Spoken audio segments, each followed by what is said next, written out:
Hello, guys. Welcome back to this first live streaming dedicated to episode 21 of season 4, part 2 of Shingeki no Kyojin.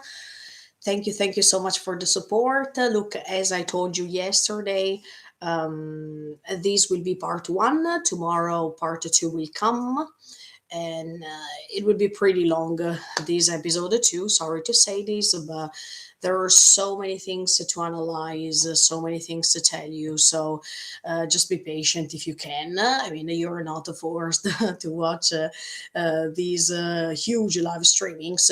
And once again, so sorry because I'm not sure I can put the timestamps this time. I mean, usually with the live streaming, it's pretty difficult for me to put the timestamps because I'm jumping from one subject to the other one, and if I make a long live streaming, it's pretty impossible. Also because sometimes I go back to the things that I told you a few minutes before, so it's pretty difficult. But anyway, it's time to analyze this immense episode, and as I was telling you yesterday in the community, I will be sure to analyze not just the episode in particular, but I will also analyze many things coming from previous seasons, many sentences coming from the previous seasons, as much as the third ending of Shingeki no Kyojin, as much as the life of Historia's friend Ymir, and the things she has in common with the Ymir Fritz that we have seen in the previous episode. I will analyze so many other things. So stay tuned and keep on watching if you want, if you can. Okay, let me start immediately because there are so many things to say, as I told you. Okay, if I look down, it's just because I'm taking inspiration from my own notes, 35 sheets of paper that I wrote yesterday by myself.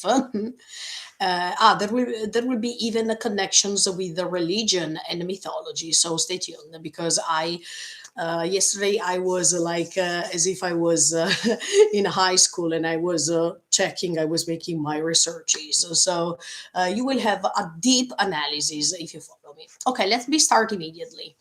At the beginning, you see, at the beginning of this 21st episode, you see the scene, the battle scene between Grisha and Frida. So we go back um, with what happened in episode 20.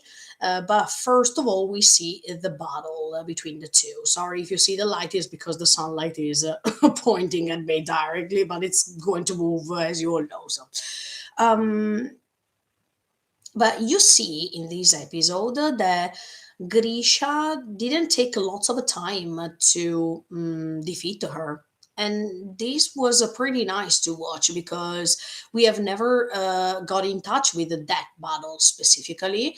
So I was really amazed to see how Grisha took a few minutes. Okay, I don't know if it was lasting a few minutes for real, but you see that it didn't take a lot of time for her to be defeated.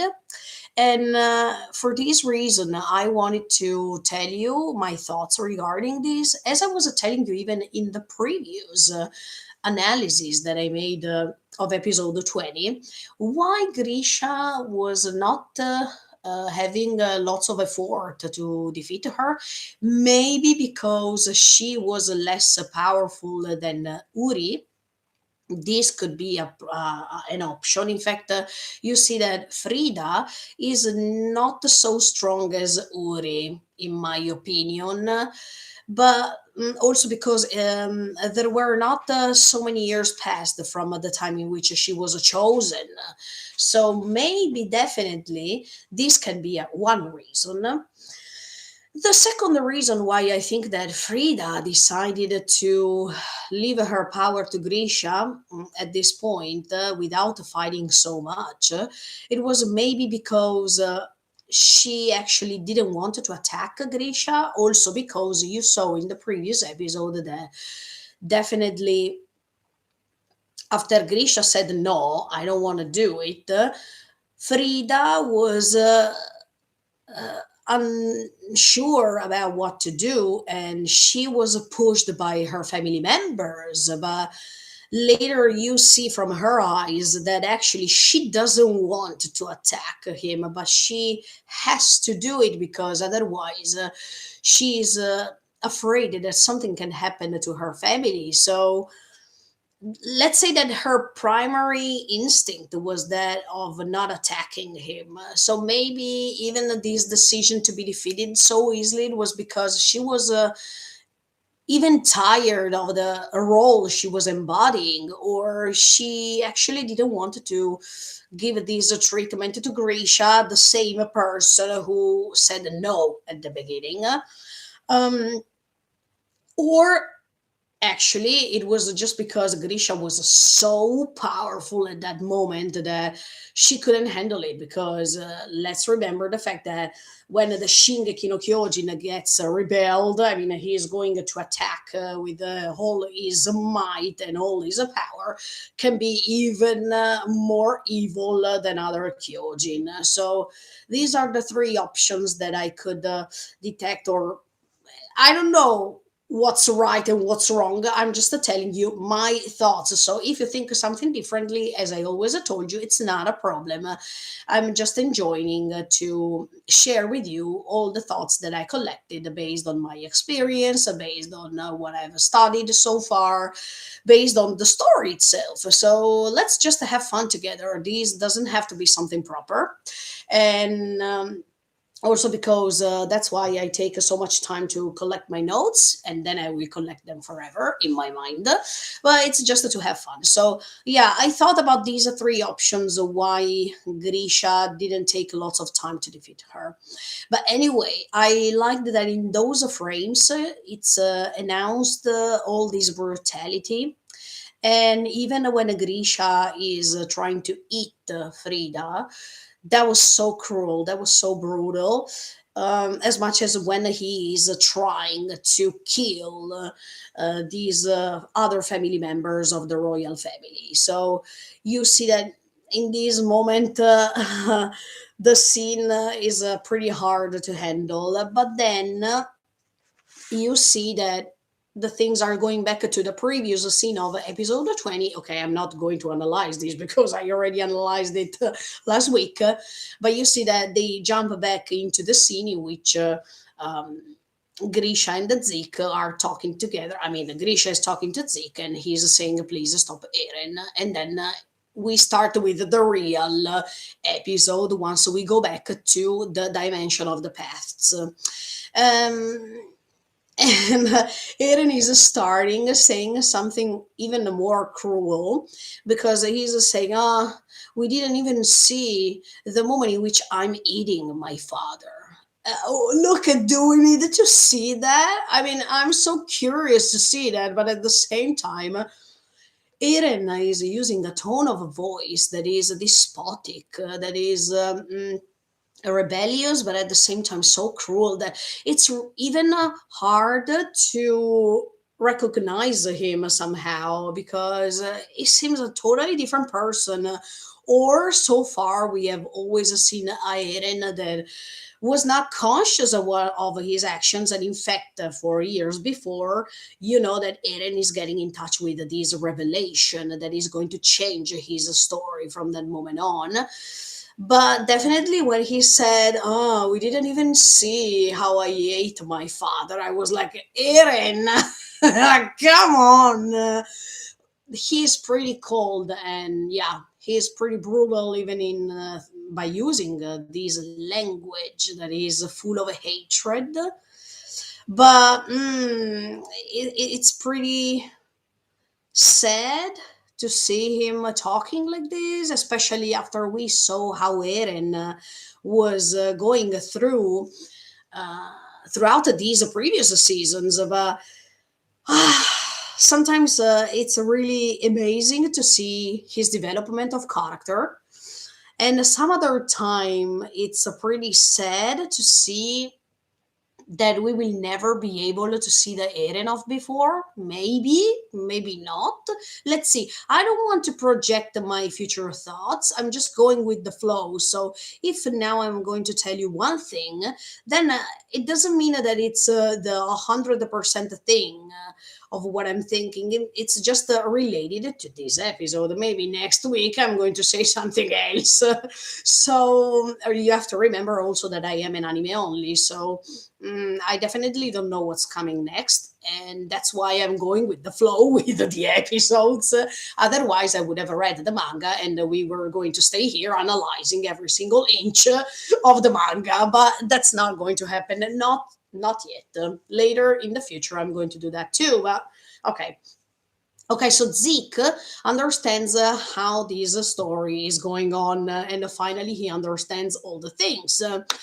Um, but now I wanted to analyze together with you the moment in which Zeke is repeating all the sentences or all the major discovery regarding the Shingeki no Kyojin, his project, and definitely the fact that Zeke himself has to stop him because that's what Grisha told him to do. Um, he confirms once again what I told you even in the previous analysis, deep analysis. Go and check it out if you want, if you can, but it's too long. He is confirming the fact that Eren showed Grisha just a few things and the things that they were convenient for him, not all the things otherwise Grisha would have never um, agreed with all this project, of course. So let's say that this Eren from the future is was manipulating Grisha so well that he could have shown him just what he wanted, so Grisha could have handled this mission until a certain moment, until he went crazy, as we saw. That is more or less what happened even with the grandpa, because Eren's attitude is pretty the same. He's still, he's calm, he's saying his things, and then he's going to make other people become crazy. So this attitude Eren has is pretty badass, as I was announcing you even in the previous analysis, but that's what I like about Eren. Look, I opened just a tiny bracket. Here, we are not saying that what Eren is doing is good. Here, I'm just saying that I like his character.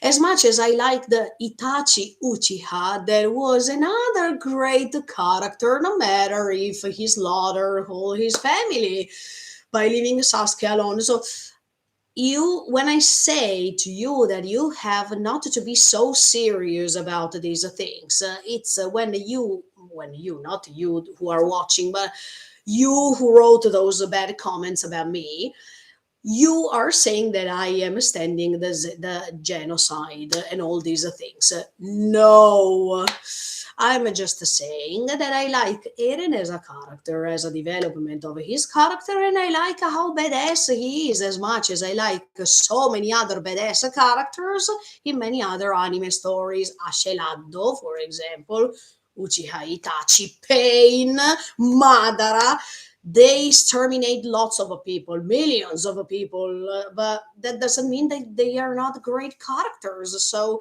when I tell you that you don't have to take these too seriously, it's because this is a fiction. And no matter if we are here analyzing hours and hours this story, it's like as if we are analyzing a book. So when we are analyzing a book, we are getting in touch with characters, fictional characters, and this is not reality, even if we have some characteristics that can be realistic. Yes, for sure. But one thing is to live these experiences in real life, and one thing is to enjoy, to have an enthusiasm, to participate, to join a fictional story. This is something totally different. So you need to understand this. Otherwise, if we don't want to praise Eren's characters, we don't have to praise all the other villains or all the other antagonists or all the other anti-heroes, all the other bad characters in other stories for the same reason, right? No, that's not the point. We should analyze, we should see Eren as a fictional character. and we can enjoy him anyway. There's no reason why we shouldn't enjoy his character because it's not real. Okay, close the bracket. I hope that I will be understood this time because I'm tired of all these stupid comments of people who want to spread these ideology that people who are standing on Eren's side or people who are praising Eren as a character are also praising the genocide that he's going to create. This is a pretty nonsense, in my opinion. Nonsense. But okay, I clarified this once again. Okay, going back to what I was saying, yeah, Zik is explaining this characteristic of Eren towards Grisha, and let me tell you, this is what I analyzed already in the previous episode, in the previous analysis, because Grisha, by seeing scenes from the Eren of the future, only scenes that were convenient from the Eren of the future, of course Grisha is going to believe it, is going to hope it. It's going to say, okay, look, my son, the person who's saying that is my son, is going to tell me that if I do something like this, there will be hope, there will be peace, there will be something great. So why should I not follow him? If in the previous family I was used to condemn my family or to use my family to do my stuff, in this case I'm going to trust my family, and I trust that this Eren from the future, this son coming from the future and showing me things that are good to me. Because thanks to those frames, I can create this future together with him, following him. But the problem was that Grisha, by following the Eren from the future's frames or memories, he made a mistake because he didn't understand that he was going so far away from what he was thinking, and that's why that he was a sort of a partner in crime with his own son from the future. Oh, and then Zeke, for the first time while analyzing all that happened, once they came back to the paths, he is saying for the first time, father. That it's been a long time because Zeke didn't want to call Grisha father anymore. You remember that in Zeke's opinion, the real father he had was Xava. So in this moment when he is saying father, Grisha, wow, for a moment he was accepting once again Grisha as his father, especially because of what happened a few seconds before. That means he was hugged by his father, he was praised as much as he has always wanted, he was called, he was said that he was loved by him, that he would have had to spend time more with him. So all these beautiful sentences that a son always wants to hear from his father, right? So for a moment, Zeke called him a father, but then he went back to Grisha. Suddenly, did you notice that? And maybe he's hesitating by calling him a father because even if he is so happy with all the things that he had heard from Grisha at that moment, at the same time, he can't forget all that he lived. He can't forget all the moments in which he was treated so badly by the same person. So, as you can see, Venezik is such a great character because you see that he really wants to release his heart from these walls of protection he really created throughout the years, but at the same time it's so difficult still, even if he is trying to fulfill his father's will. But Zeke in this moment is still fighting against his own feelings. So he's fighting towards himself. That's why this father, oh no, Grisha told me, la la la la la. This is so interesting. Even the development of Zeke's character is pretty great, as much as many other characters. But yeah, I have to say that this Jaeger family and all that it's behind this Jaeger family is pretty stunning. I really like all the Jaeger's characters as much as Zeke. Okay, he's not a Jaeger, but I mean, yes, it's a Jaeger, but then when he decided to stay on Xava's side, he decided not to be a Jaeger anymore. But okay, anyway, this is pretty awesome. And then another thing I wanted to tell you is that now Zeke mm, realized that in these, I mean, so far, he also wanted, or he also was a sort of a partner in crime with all this situation because it's thanks to him that Eren could reach the memories of the past and he could modify that specific moment in which the loop was interrupted forever. So he had the idea to protect Eren.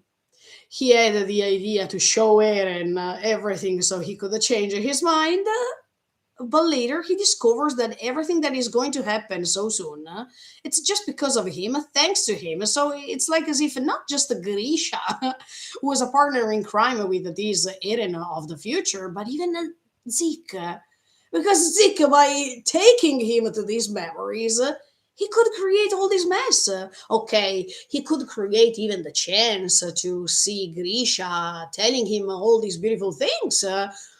But at the same time, he was creating a mess because he revealed to himself that his plan will not be fulfilled, only Eren's. And as much as he could see what Eren created to his father. So, um, as you can see, Zeke is really similar to Grisha, even if he doesn't want to admit this, but he did the same thing. He was trusting Eren so much. He was trusting the fact that Eren was just the poor little boy who was brainwashed and he had to be helped, etc., etc., etc. But then, even to Zeke is revealed the other side of the things. That means that Zeke as much as Grisha, you were helping your brother by doing what he did. So I feel so sorry for him because try to imagine you wanted to help your brother, and then you realize that, oh, I was a partner in crime because now the rumbling is starting, but it's starting thanks to me. Because if I didn't take him to his memories or to our memories or to Grisha's memories, maybe this thing would have not happened. So as you can see, the self-confidence Zeke has at the beginning, in the previous episode, compared to the insecurity and the fragility that Zeke has now. Okay, something totally crazy. Um, but let me tell you once again, this. Many people say that Eren is the problem, that Eren is the one who created everything. I wanted to say, and that I'm going to analyze throughout these live streamings, so that I'm going to prove you wrong. Because even in this case, people decided to do something for Eren. People decided, thanks to the free will human beings have, to do what they did. Eren didn't force, I mean, didn't tell or didn't possess Grisha's body to do what he did. Eren just said the proper words in the proper moment, but everything happened because Grisha decided to when to go berserk and to annihilate the race family. As much as Zeke decided in his mind to help Eren and take him back to the memories. Eren didn't influence him. Eren didn't ask him to do so. So, as you can see, it's always all the people around Eren that are deciding what to do thanks to the free will. And you don't have to forget this because if you think that Eren is always the culprit, hmm, not really, because he's giving these people all the tools. But then are these people are the authors of their actions based on the free will. And this is really important because later you'll see the same things. Okay, I'm going to analyze everything, but I just open a bracket. You don't have to forget that human beings are powerful somehow because they have the free will to choose. They have the free will to decide what to do, no matter if it's something good or if it's something bad. Then you have to take a responsibility of your actions, of course. But the great thing human beings have is this free will. So all these characters who are guided by Eren, at the end of the day, yes and no, because Eren is just showing them some things, but then it's Grisha, for example, who decides to perpetrate this mission based on his feelings, based on what he believes, based on trusting Eren because he thinks that he's a son coming from the future, and that means a really a great hope for the future and stuff like that. Blah blah blah blah. Yes, but Grisha decides to find the race family's base. Grisha decides to do what he did, no matter if Eren showed him the future or not. But it's his own will that is destroying himself. So Eren's role here, it's minimum compared to the free will that Grisha or the free will that Zeke has because he thinks that he has to save his brother. He thinks that he has not to abandon his brother. So no matter if the intentions are positive, anyway, we are just talking about decisions made by these characters. Eren is not possessing their bodies and deciding for them. They are deciding what to do. So you should see things from another perspective, in my opinion. And you should understand that the free will is something that all human beings have. And this can be a great weak point of human beings, too. Not just a great ability that we can have, but also something that can take us to a bad path or a wrong path. And in fact, we saw it many times here. Uh, so, Zeke, you are more similar to Grisha than Eren is. So, when Zeke, throughout all this time, thought, oh, Grisha, you find yourself better in this new family. Ah, Grisha, you abandoned me. Ah, Grisha, this and Grisha, that. Then you see that his attitude is almost the same as his father, so he's really similar to him, and he's just have to accept it.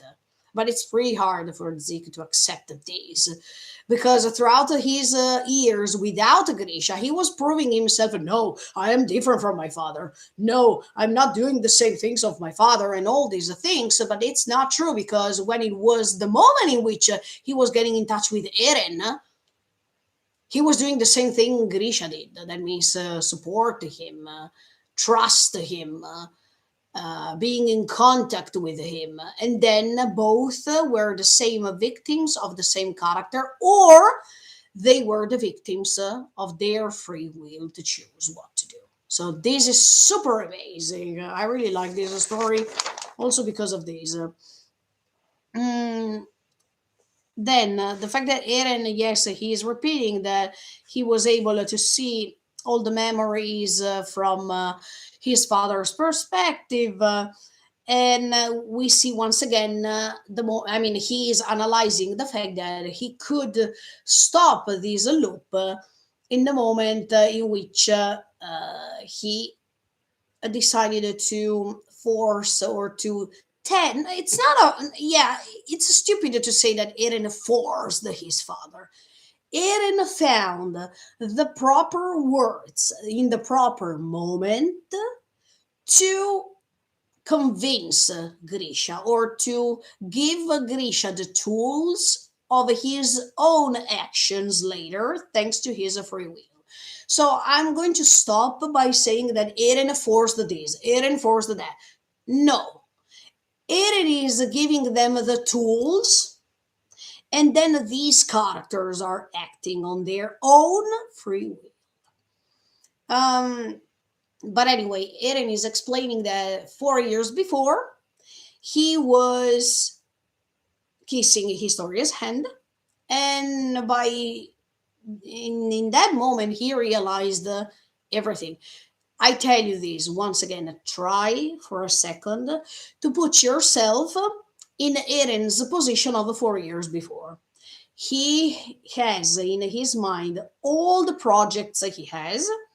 His intentions are so clear to him. He has his dreams, and he has his pure and great mission to transform this dream into reality. That means to be free.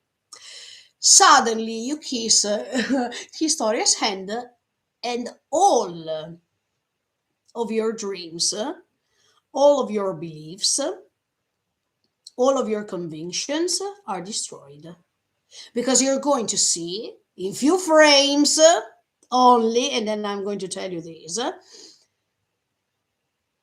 that something is wrong, something is not going as much as he was planning, or as much as he was thinking. And here we are still 4 years before. So when we analyze these things, we have to put ourselves in the mind of that character in that time space moment. We shouldn't forget this. So Eren, when he's kissing Historia's hand, he's like, what the F? What am I doing at this point? Why did Grisha say to stop me? Why? I mean, see, a sort of a disillusion, but he doesn't know why Grisha wants to stop him. So all this mess that is created in the Eren 4 years ago's mind is something that can disturb his mind, can change his mind, can develop his mind in a different way. Um, and then he's saying another thing that is pretty great. That is, what a sight it was. That, let me tell you, in Japanese, keski is not just a sight. I mean, it's not just the vision of something. Keski in Japanese means panorama. It means also the view, a view that is more extended. I mean, it's like as if you go to a valley and you check the panorama and you're saying, oh, こんな景色はすごく素敵ですね. Okay, so keski in Japanese, it doesn't mean just, oh, look, I'm checking this scene right now. Oh, what a keski. No, not just that. So just remember these. Keski means also panorama. It means even the greatest view and extended view of something that you can see. So that's why I'm reading you these three options that I found based on this sentence and based also on the face of Eren while saying this. Ah, what a sight it was. This, what a sight it was, can mean the fact that he saw that he was betrayed by his father. And once again, the betrayal for Eren is something that it can't be understood, something that can't be accepted. First of all, because he's the Shingeki no Kyojin, and it's better if you don't betray him, otherwise you're going to pay the consequences. Second of all, because you know what happened with Reiner already in season 2 when he was betrayed, and and even Anne in season 1. So the betrayal is the weak point of Eren as a character that we saw throughout the seasons. Then, based on what I told you, number two, option number two, based on what I told you now regarding the Keski, that is, this panorama, I mean, seen not just as a vision of a scene, but even a vision of a panorama. When Eren is saying, what a sight it was, did he also see the rumbling? Because based on this word in Japanese, Keshki as a panorama, he could see maybe the result of the rumbling. And when he's saying this sentence, what a sight it was.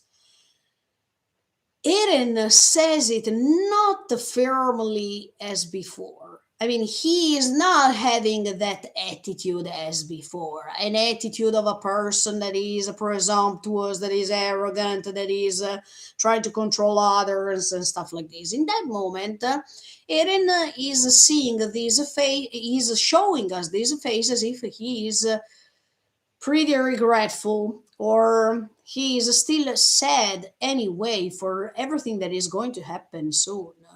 So I like this dualism in which you see Eren that from one side he is playing the badass character role in which he doesn't have care about the consequences. He's not have care about manipulating his father or trying to control his father and all these things, trying to control the events coming later and all the situation that happened.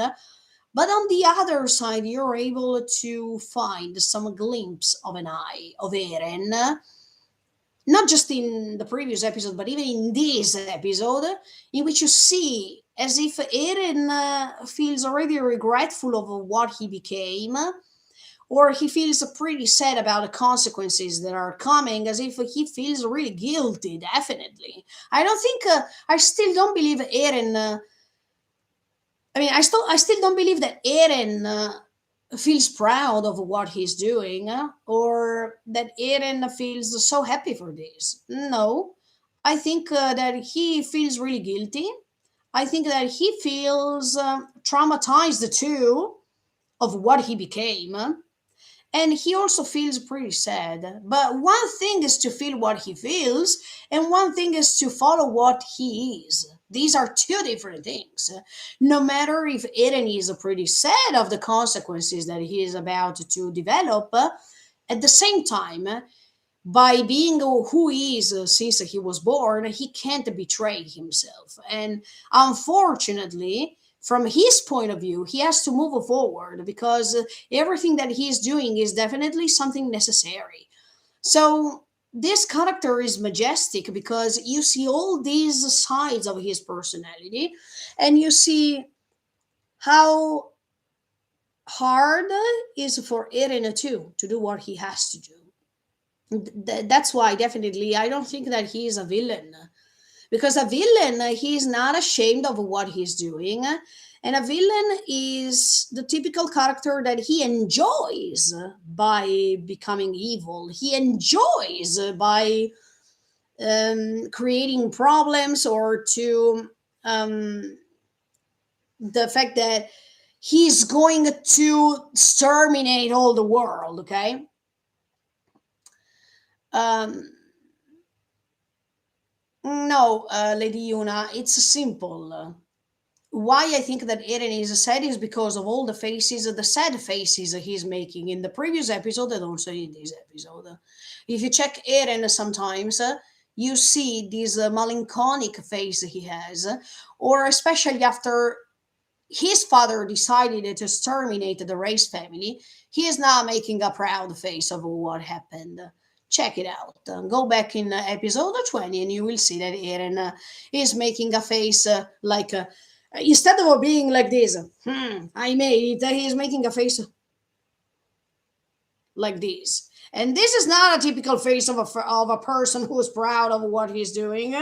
Totally the contrary, but this is just an example. You just have to analyze, um, definitely with details, because Shingeki no Kyojin, unfortunately or fortunately, is a story full of details, and you don't have to miss all of them. So that's why when I am analyzing these things, I'm analyzing frame after frame, because by staying over there analyzing frame after frame, I am sure that I can't miss any sort of detail. I hope that I answered to your question. But anyway, um, wait a second, because I have to recollect my thoughts 1 second after answering. uh,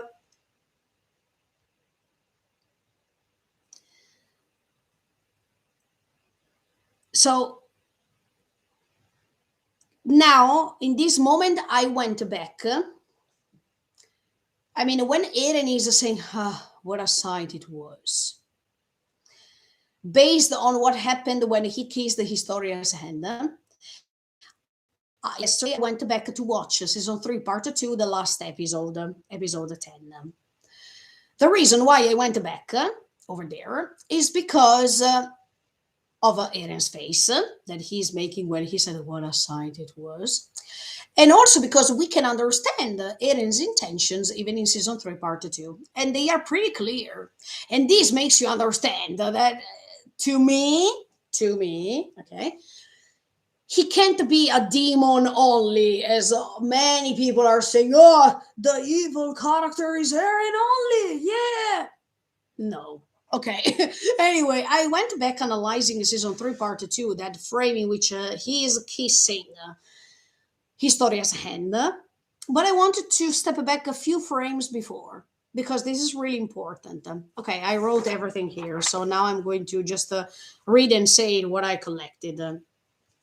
Okay, Eren is saying, at this point, I am able or I can sacrifice my entire life if there is the need to change something. Oh, in this sentence, you already understand Eren and what he's doing. I mean, he's saying that he's ready to sacrifice himself. I open a bracket. This is what I think that it will happen. Close the bracket. That means Eren will die because he will sacrifice himself for the sake of others or for the sake of a change. Because by sacrificing himself, he hopes that this time he will change something. You remember that Eren, throughout the seasons, multiple times he's saying, I can't change anything. Ah, yappari, nani mo kawatte nai ne. I mean, I can't change anything. I can't change anything. So in season 3, part 2, he is saying, look, at this point, by reaching this point, because we don't know what kind of enemy we can find on the other side of the ocean, I'm ready to sacrifice even my own life if I have to protect everybody. But also, if this it's helping all the rest of the people to find a change. And this is what's going to happen because in this episode, we see that what he wants to do is to create a change. By interrupting the loop, he is changing the rest of the story.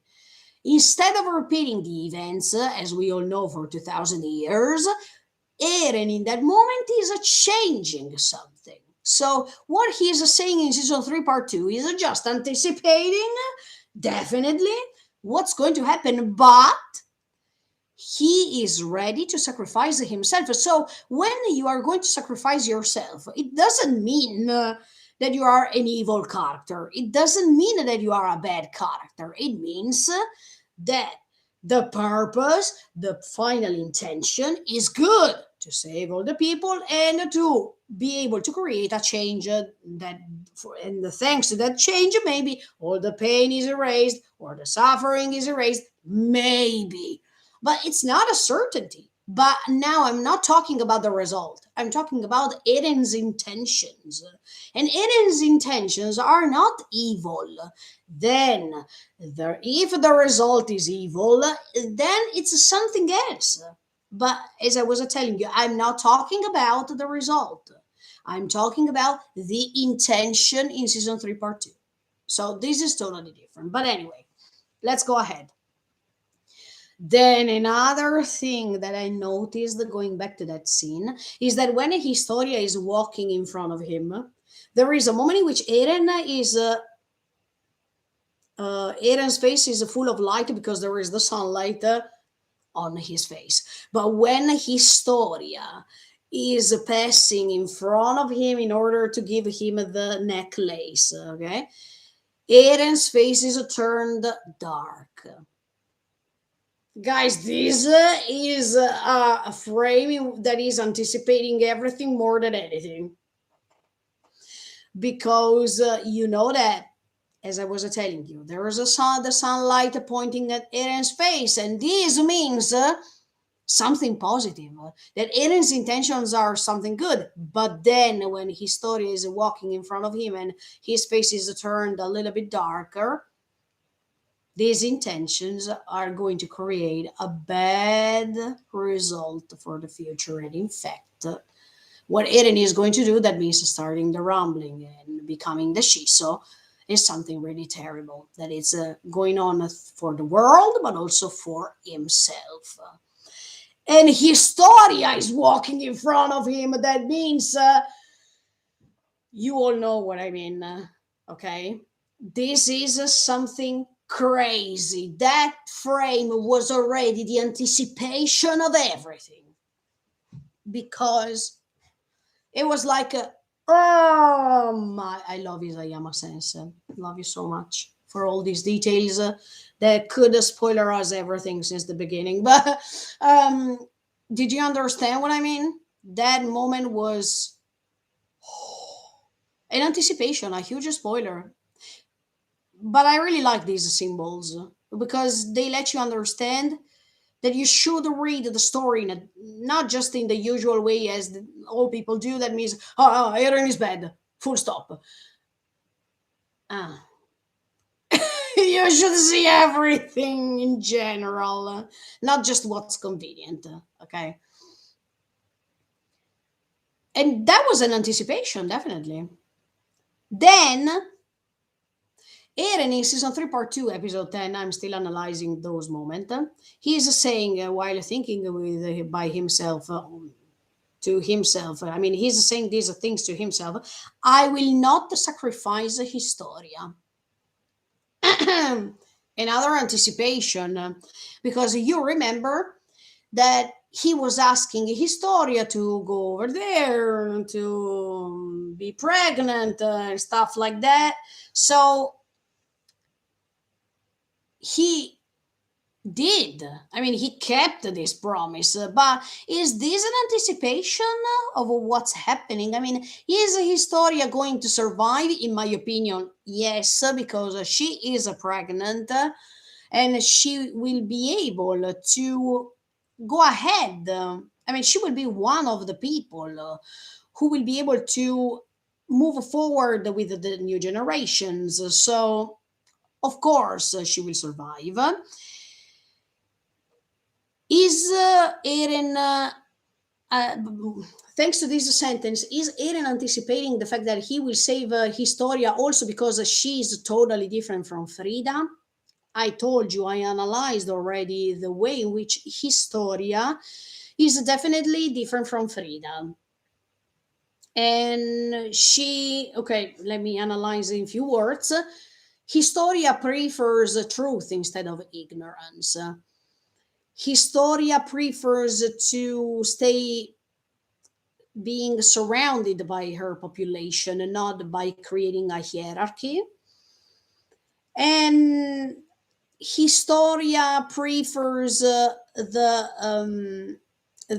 all the people know what's going on, no matter if it's a bad truth or a good truth. So I think that Eren throughout all this time saw that Historia has these characteristics, and that's why he likes her. But later, I'm going to tell you one thing regarding the fact of being pregnant. Maybe you already know what I mean. But definitely, in season 3, part 2, Eren is already spoiling us everything in few sentences. So that was simply awesome. Um, and then the moment in which Historia is in front of Eren, and she is taking this necklace like this in order to put it on Eren's neck. This necklace is having a great importance in that moment because it is shown so clearly as if That necklace is a tool that we should pay attention on. I mean, the way in which the director was showing this necklace at that time is telling us that that necklace has the greatest importance ever. And if we have to analyze this once we have seen episode 21 of season 4, that necklace is like as if Ymir is going to pass on Eren's side, and by putting this necklace around Eren's neck, Ymir can spread her power of the Shiso. And thanks to Eren, she will. I mean, she will. Ymir is going to use Eren to release everything. So that necklace at that time was okay. She, I mean, Historia is a queen. She's praising all her comrades, all her friends. Yeah, no. As you notice this, the others are getting this necklace, fine, one after the other one. But with Eren, it was everything done as a slow motion. And remember this: when there is a slow motion, you understand that something is wrong or something has to catch your attention in that specific scene because something is happening. And in fact, yes, because everything was anticipating all the rest of the story. These are just my thoughts. I want to remark these. But and somehow it was like as if that necklace at that time was meaning to stay under the royal blood family once again. And Eren was also down on his knees. After we watched episode 21, you understand the fact that to go down on your knees, I mean, to bow in front of the royal family and all this stuff. That was so great to see.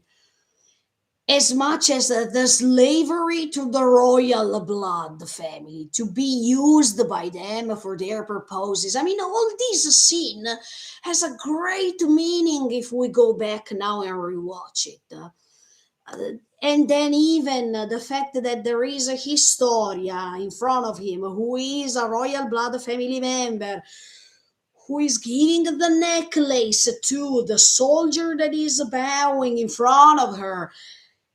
This also means the all the thing that was spreading thanks to that bastard, the king, let me tell you.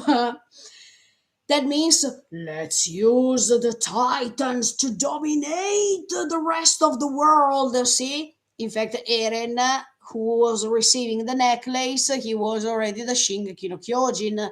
I mean, all these particular evidences based on all the things we collected in episode 21. If we go back now in time and we watch these scenes, they are full of spoilers, full of meaningful details that we should take care of, because this makes you understand how Isayama was a genius, and he was projecting things little by little. He was spoiling us.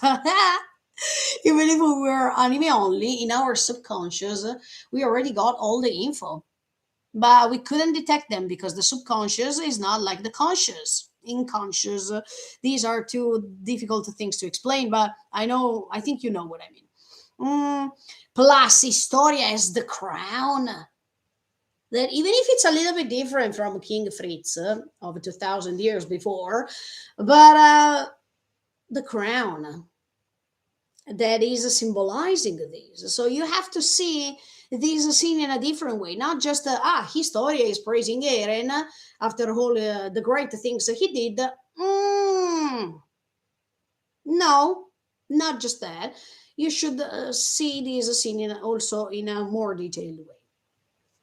Then going back to that scene, Eren is saying, "What should I do now? I can't tell everybody this. Uh, this is an omission, as Eren always does. And you see it even later in season 4. He is omitting to say what his real plan is. Why? Because he wants to protect them. So when he's omitting things, it's not because he's evil. It's not because he is cruel. It's not because he doesn't have care, but because, as I was telling you, when you analyze Eren's character, you have to analyze the intentions and the results. There are two different things. That moment, Eren's intentions, as much as Eren's intentions in season 4 are not bad, are good intentions, but the result is creating totally the opposite. Um, and then he's kissing Historia's hand. So let's see. I mean, I wrote down everything that he sees. Okay, he is seeing the Ray's family's base. Definitely. He feels that Grisha is checking everything from a detached place, as if he is hiding. And you also see the sort of a tone of a voice of Grisha that is scared because it's okay. So we find a scared father here doing what he's about to do. And these are Eren's eyes 4 years ago that are totally different from Eren's. I mean, that is totally different from the Eren's knowledge that he has now. Then there is this collection of memories as if these are nerves, because you see these that are green like the paths, but you understand that these are the memories that we also see 2 episodes before or 3 episodes before in this part 2, when we see the beautiful scene of the eye that is opening and closing. Mm, then you see Frida that is looking at Grisha as if she is scared because she doesn't know what's going to happen. Then immediately after, you see Frida that is making an angry face, like this. But I wanted to tell you one thing.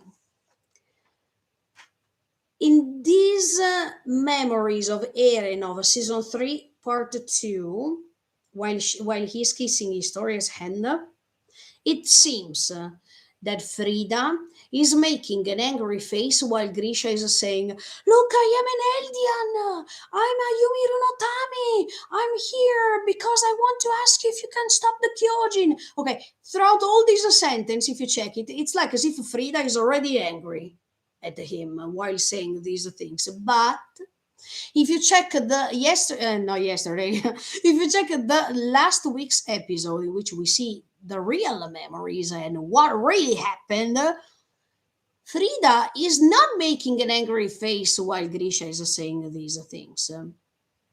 Frida is changing her facial expressions a little bit later when Grisha is saying stop the Titans, etc., etc., etc. In that moment, when Grisha is saying stop the Titans, Frida is making a face like this. But in Eren's memories that we were seeing, it's like as if Frida, as soon as Grisha was coming out and saying, "I am Yumi no Tami," she was making an angry face. And the perception of the things is different. So remind this because later I'm going to tell you another thing. Then you see Frida is opening her eyes, the same thing. And then immediately after, the face of Grisha.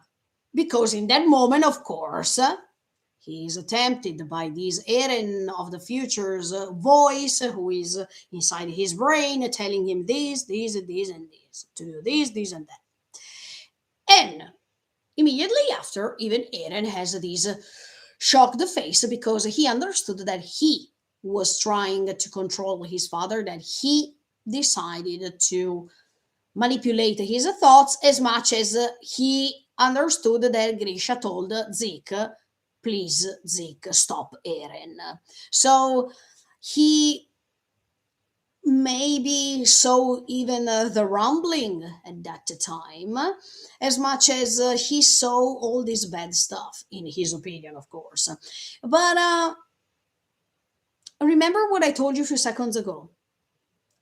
It seemed as if Frida was making the angry face immediately after she saw Grisha, while in the previous episode we see that Frida is changing her facial expression a little bit after, as soon as Grisha is saying, please stop the Titans. I don't know if it was just a collection of memories like this on purpose, because with the studio decided to put it like this because it was better like this, or the Eren of the future is controlling even the Eren of the present time. I mean, as much as the Eren of the future is showing Grisha just a few frames that are totally convenient for him to be shown, because he has this purpose in his mind to show Grisha, to show Zeke, just what's convenient for him in order to reach the goal.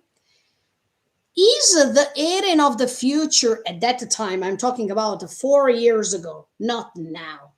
I'm talking about that specific moment in which Eren, for the first time, is getting in touch with the truth.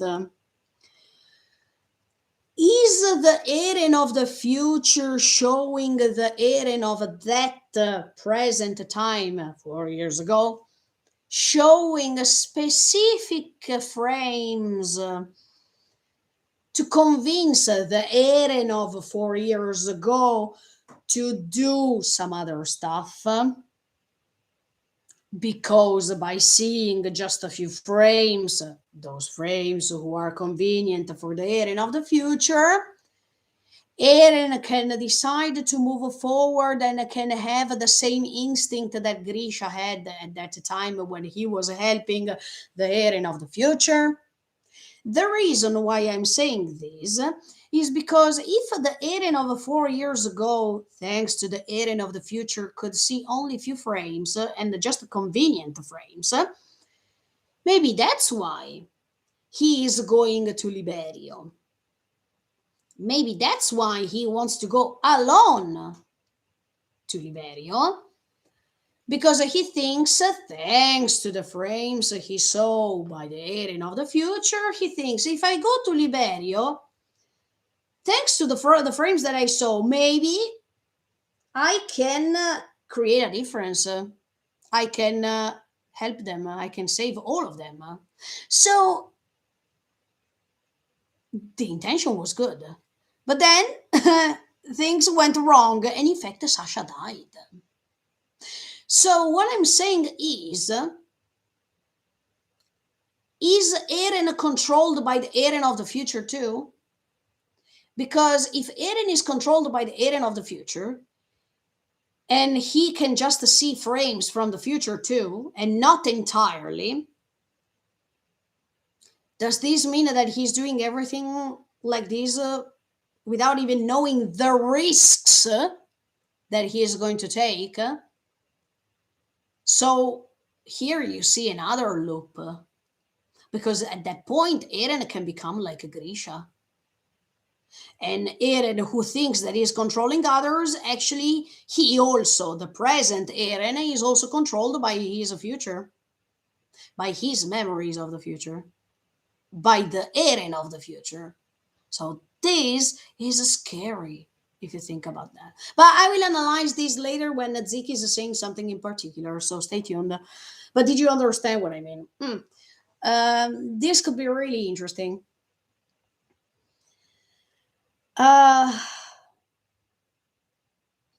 Also because, let me see one thing. Yeah. Then Zeke is trying once again to control Ymir and to tell her the same thing. Ymir, I command you. I command you to prevent aliens to and Yumiru no Tami to have babies. So there is this interruption of these new generations coming, etc., etc., etc. So Ymir starts walking. That means the perfect representation of a slave that is following the orders. Yes. Okay, so I wanted to analyze this scene in two ways. The first way is Zeke that is commanding Ymir. I totally dislike this. I dislike it because she is in the form of a baby girl and he is imposing her because of the power he thinks that he has to control her. This is simply disgusting. Especially after I watched the rest of episode 21, of course. But this is pretty disgusting. But if I analyze the things on another perspective, I don't want to condemn Zeke because Zeke doesn't know what happened to Ymir in her past. He can't see it. I mean, he sees, even if he got lots of knowledge from by staying in that place for years and years and years, as he thinks. I don't think that he had the same possibility as Eren to touch her and to get in touch with her memories. So Zeke doesn't understand how brutal that sentence is. To command her, to order her, please obey me, and stuff like that. So Zeke, I'm trying to see things from different perspectives on purpose, okay? Because I don't want to condemn the characters so easily. Zeke, he's desperate right now. So the only thing that he has on his side is to command Ymir as much as she was condemned or commanded for 2,000 years. And he has no other choice because he trusts his father's words.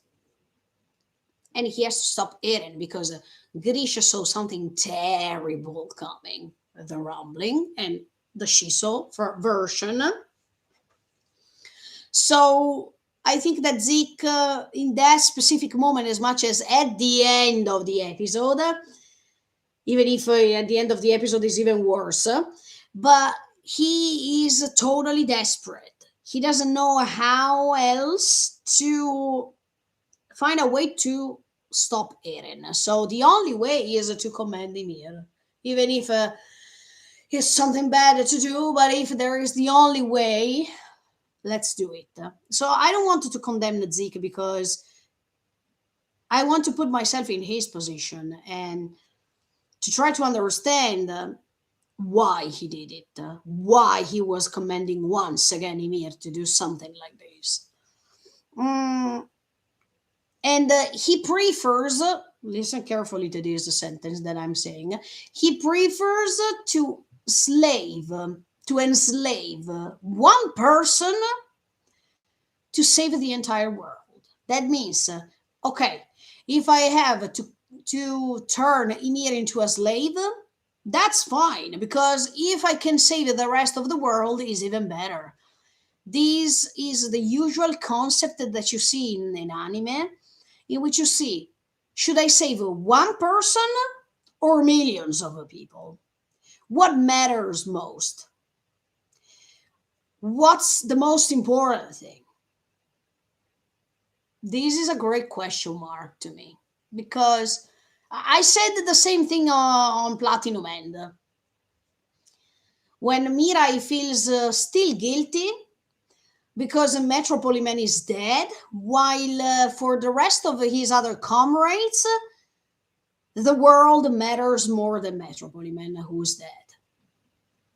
This makes you reflect about the importance of one single life compared to millions. So just because it's one versus billions or millions, is it correct to abuse that person? we should ask ourselves this question. I mean, is it fair? Is it nice that we have to sacrifice one life because we have to save millions of other lives? Does this life mean something just because it's a number one compared to 1 million or millions, or not? Is this a drop in the ocean meaningful or not? Even that drop makes the ocean. So I don't like when Ymir is used to save millions of people, or she's reduced as a slave. And okay, it's fine, even if it's even if she's dead, well, let's use okay, she's not dead. You have to remember this. Even if her body is dead, her soul perpetuates through the memories of 2000 years. That means that she's still alive. So is this good to condemn a little girl for the sake of the rest of the world? Does Ymir mean anything compared to the world? Is it fair to condemn a baby girl to save all the rest of the world? I mean, what I'm saying is that if we see things from a different perspective, all our lives matter. No matter if it's just one life, we shouldn't erase one life in order to save millions of lives. That's not something good to do. Even that life means something. The individual, single individual, means something. So when people are saying, oh, okay, Skatanai, there is no other choice. Okay, if it's just one. No, by saying this, you are already making a mistake. Because it means that to you, that life is meaningless. But by saying that life is meaningless, even humanity in general is meaningless. Because you prefer to erase even that single life. I know that the proportion of numbers is different.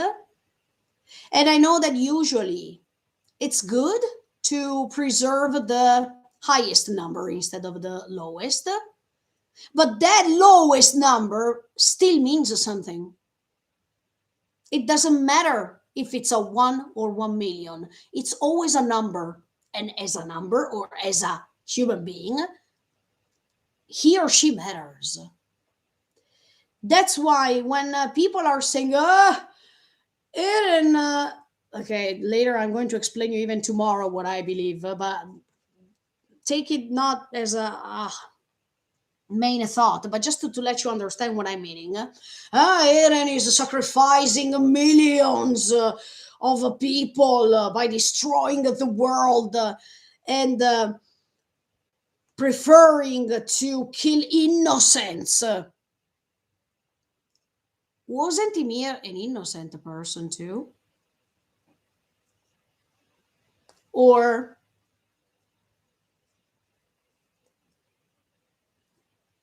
there were, throughout the 2000 years, there were also millions of other innocents who died because of the rest of the world. But Ymir, by being a slave, was not an innocent too. So, as you can see, you see things from different sides. But what's sure is that Eren, and okay, tomorrow I will say analyze it better, of course, but Eren preferred to stay on that one versus millions. While all the people prefer to stay on the millions side, he preferred to stay on that one side because nobody has the courage to stay on that one side. People always prefer the million instead of a one. And by deciding to do what he is doing, He's preferring the small number instead of the biggest number. He prefers to give important to give the important uh, to give the importance to that number one, because even that number one makes the world, not just the millions.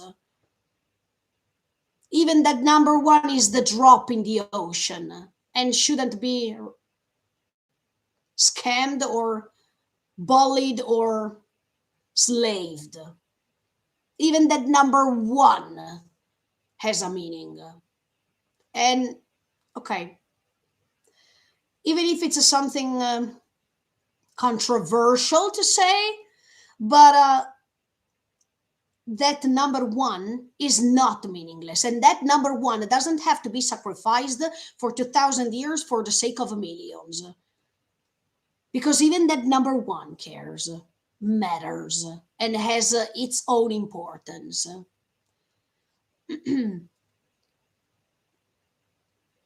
Then I want to say another thing to Zik, even if I can't talk to him. But Zik, now, in that moment, you're saying, Ymir, I command you, blah, blah, blah, blah. That's something strange to hear it from a person like you, because I understand that you don't have other choices rather than saving the world by condemning a little girl. But listen who speaks, because you were the one who were criticizing your father because your father was imposing you how to live your life, how to create your life, how to praise the life your father was choosing. So you, Zik, knew what does it feel to be commanded, to be ordered by others. You knew how painful this was, to be a slave of your father, to follow what your father told you to do, to follow the impositions of your father. So I wonder why, Zik, you didn't understand how Ymir felt at that time when you were commanding her to do things for you just because you were a royal blood. Doesn't make you feel guilty to use the same treatment, the same behavior your father did to you? Just because it's convenient for you in that moment, as much as for Grisha was convenient to use you to restore Eldia, that's the same mistake that is repeating over and over again. So you are committing the same mistake without even realizing this. And as much as your father was thinking, you are commanding this little girl to force her to follow your orders because you think that that's the good thing to do, as much as your father thought that it was good for him to impose you things, to impose and rule your life for the sake of Eldia. So, Zik, I have never expected this from you, because by living this bad life, you were totally against it, and you were condemning your father for the same reason of what you're doing. This is incoherent, don't you think? I mean, if I received a bad behavior from my father, and if I know what is becoming a slave of others, because even Zik was a slave of others, he was supposed to become a titan, he was supposed to serve Marley, so he was a slave. So Zik, by knowing everything you lived so far, how could you command a little girl? Because you also were a little boy when you were forced to do things, when you were forced to train. That was a huge mistake. And then Zik is saying, I mean, he is commanding Ymir, and he's incoherent because of what I told you a few seconds ago. And then he's taking his father's side because he's saying, our father, he was not considering him a father until 2 seconds before, but okay. I mean, his father was a Xava. Okay. Our father regrets the moment in which he was listening to you. Wait a second, Zika. Now it's convenient for you to call him your father, while throughout your existence you were hating when people were saying that Grisha was your father. He was just a got it, or he was just a him, or he.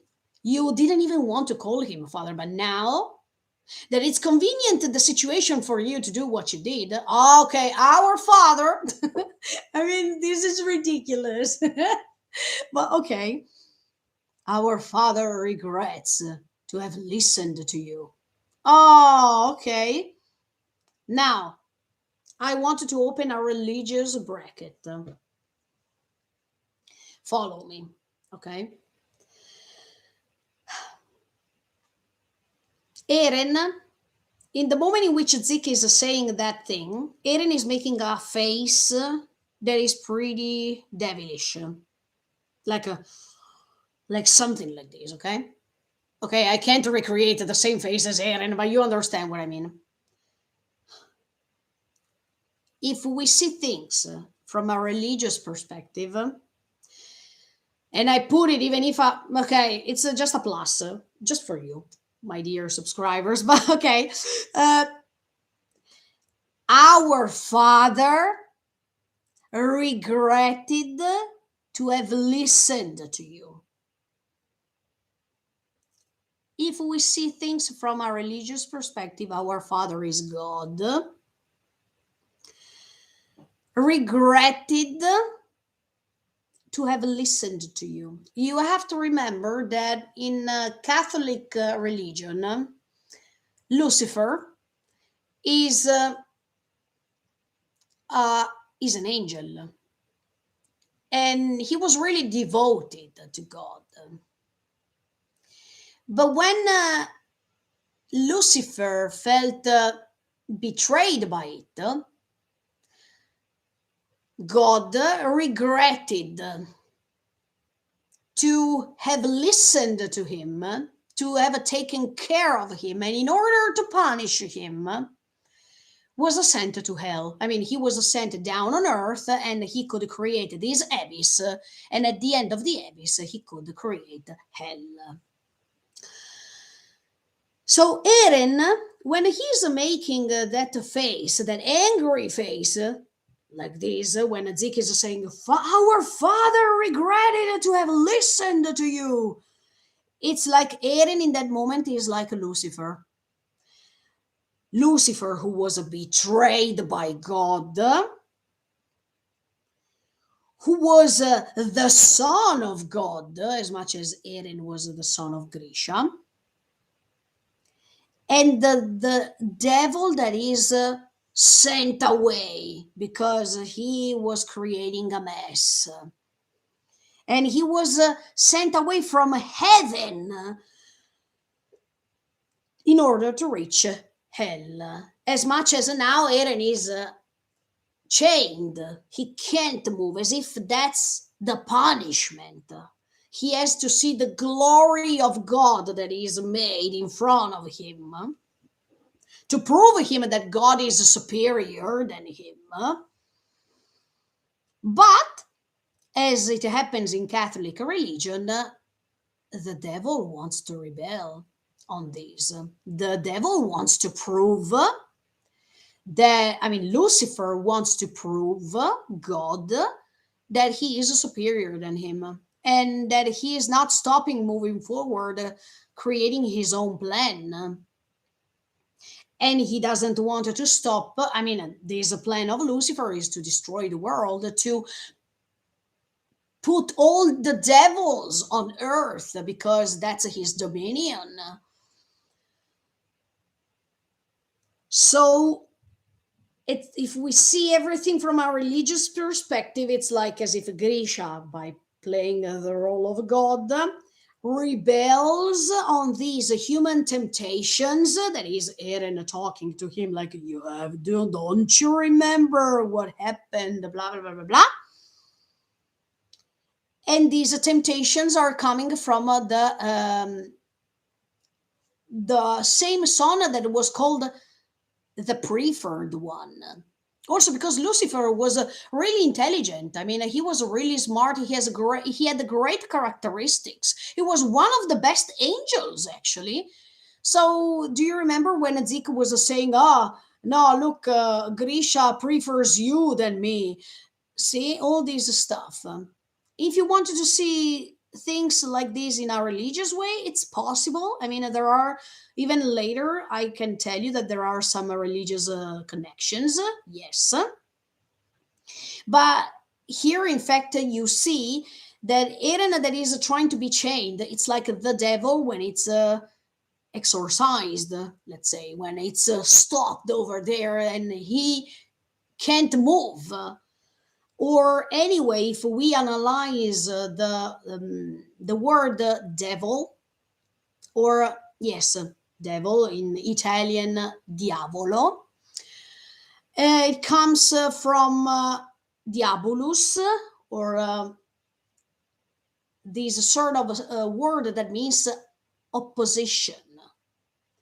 And in fact, Lucifer was an opposer. I mean, he wanted to oppose um, all God's rules, and that's what Eren is doing. Actually, he is an opposer of the world God created, and he wants to move forward. He wants to go ahead by destroying the world that this God created. So, yeah, if you can see these even in the religious way, you can. It was just my way to show you this other perspective, but it's not the one and only option. You can see it in a different way as much as you like. And then there is the sentence that Zeke is saying that opened my mind. Oh, like da, da, da, da, da, as much as it opened my mind even before when I told you already. But Zeke is saying, I don't know what memories you watched, but you didn't see everything, right?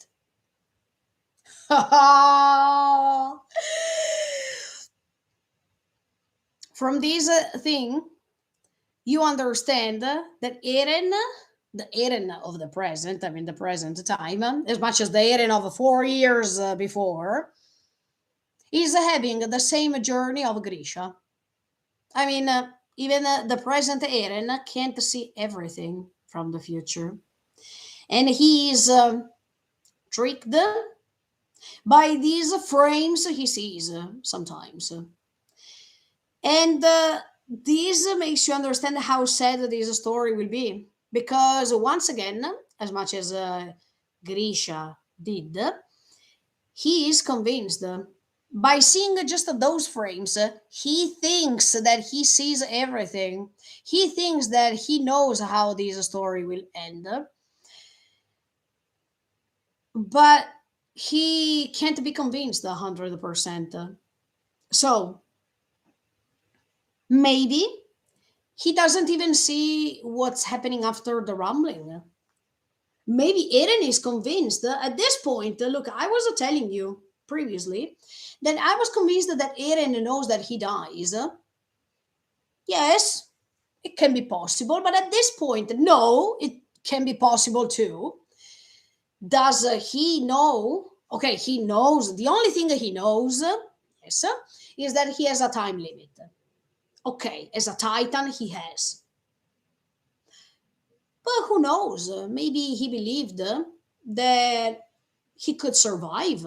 Maybe he saw a frame of him and the Mikasa together, uh, spending the time together. So he was convinced that by doing what he was doing, then he was going to rescue everyone.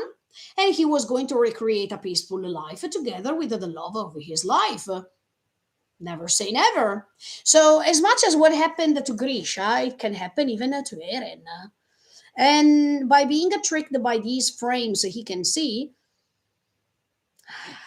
he is condemning his own existence as much as Grisha's existence, as if this curse is going ahead over and over again, even to him who was supposed to be sure about everything. But nobody can be so sure about everything because we are human beings, we are not gods. And that's the limit Eren has, that he thinks that he doesn't have, but he has. So, yeah.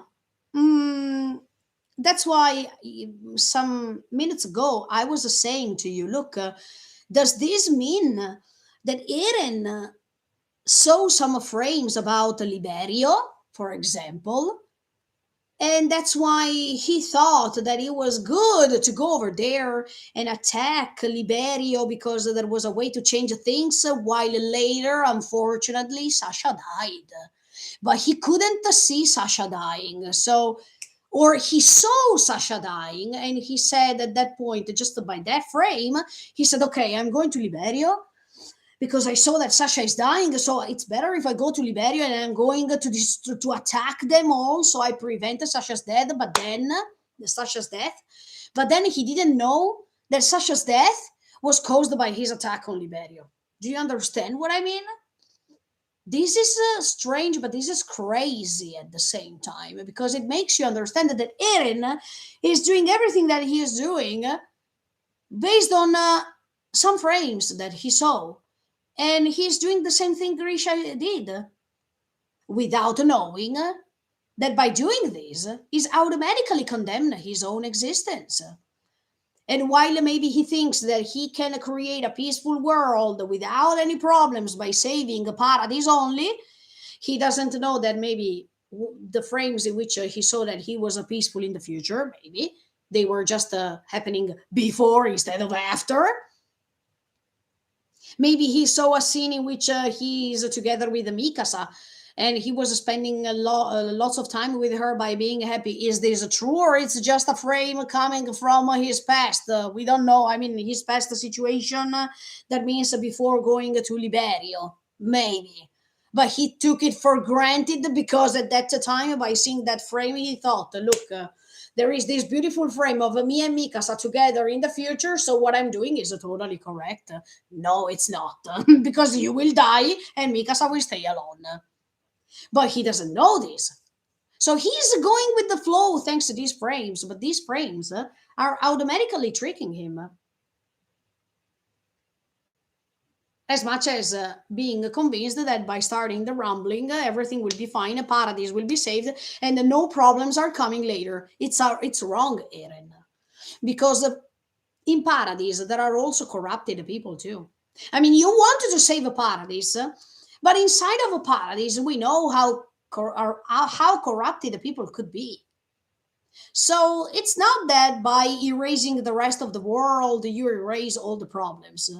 No, I think that even if you erase the entire world by praising a paradise, etc., even inside the paradise there can be other corrupted people, wrong people, and see these other new mistakes for the future can start even from the context of a paradise only. So Eren's decision is based on certainty at this point. No, because Zeke is saying you didn't see everything, right? I mean, it's like as if Eren is facing the fact that maybe what he saw so far was not something that he is hoping. And at this point, maybe Eren wants to do everything that he is doing because he's sure that he will survive. He's sure that he's going to spend his life with Mikasa, Armin, and all the others. He is sure that he will marry Mikasa, maybe, or he will have his life with her. So he will be sure that he's not going to die. And by doing this, everything is fine because the result will be that one. But maybe that frame is not after the rumbling. And that's the problem. So maybe when Eren will reach the point in which he will realize that everything he did was just wrong, following these frames, maybe he also says that, oh no, I was tricked. Oh no, I was thinking that those frames that I saw from the future were the frames of hope. The same thing that happened to Grisha. No, maybe he doesn't want to die anymore because at this point he was assured that what he saw in the future was something great. But by knowing that this will not happen, Eren is condemned to die, of course. And Eren, by knowing this, he doesn't want to die anymore. I mean, he feels so sad because he was so convinced about his life that now, boom, boom, boom, boom, everything is collapsing as much as what happened with Grisha. So he's going to suffer not just until his death, but even after his death.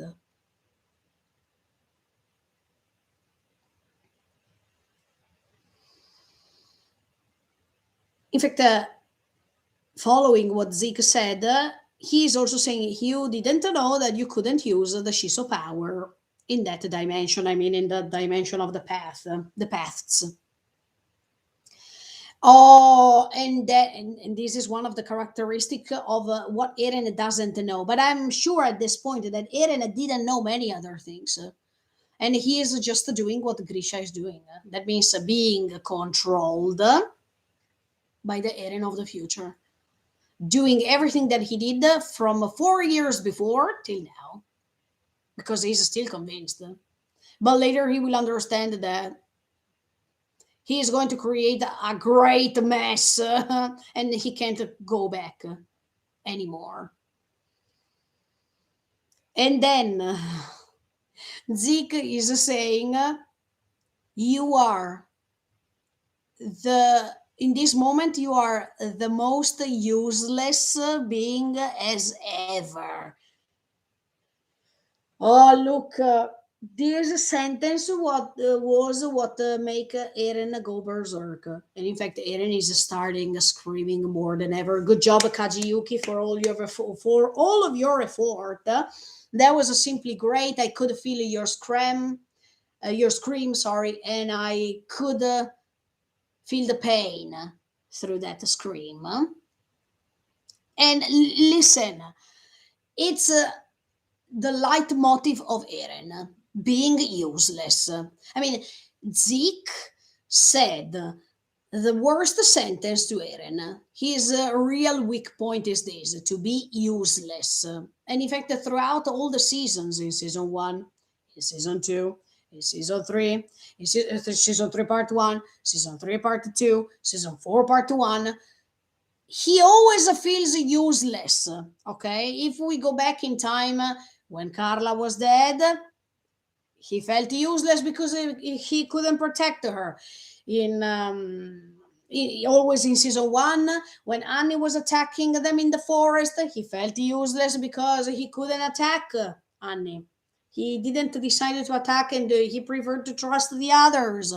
In season two, he felt useless because he couldn't recognize that he was betrayed by his friends, and as much as he couldn't save Hannes from Dinah Fritz. So, once again, I feel useless. I couldn't change anything. In season 3, part 1, the same, because when he finds himself in the base, I think I have seen this place. Okay. um, um, he feels useless because in fact he's going to cry in front of History, etc., until History decides not to kill him. In season 3 part 2, he feels useless when Armin is burnt, etc., I mean, in season 4 when Sasha is dying, he feels useless once again because he couldn't change anything. As you can see, these sentence is the worst thing to say to Eren because it reflects all his past, all his curse, because he has this curse on him. The fact that he feels useless and he can't change anything. So once again, I'm going to tell you this, referring to what he said in season 3, part 2. I prefer at this point to sacrifice my entire life if this is what we need in order to change something. Eren, you will sacrifice your life to change something. Yes, it's true. The rumbling will go on.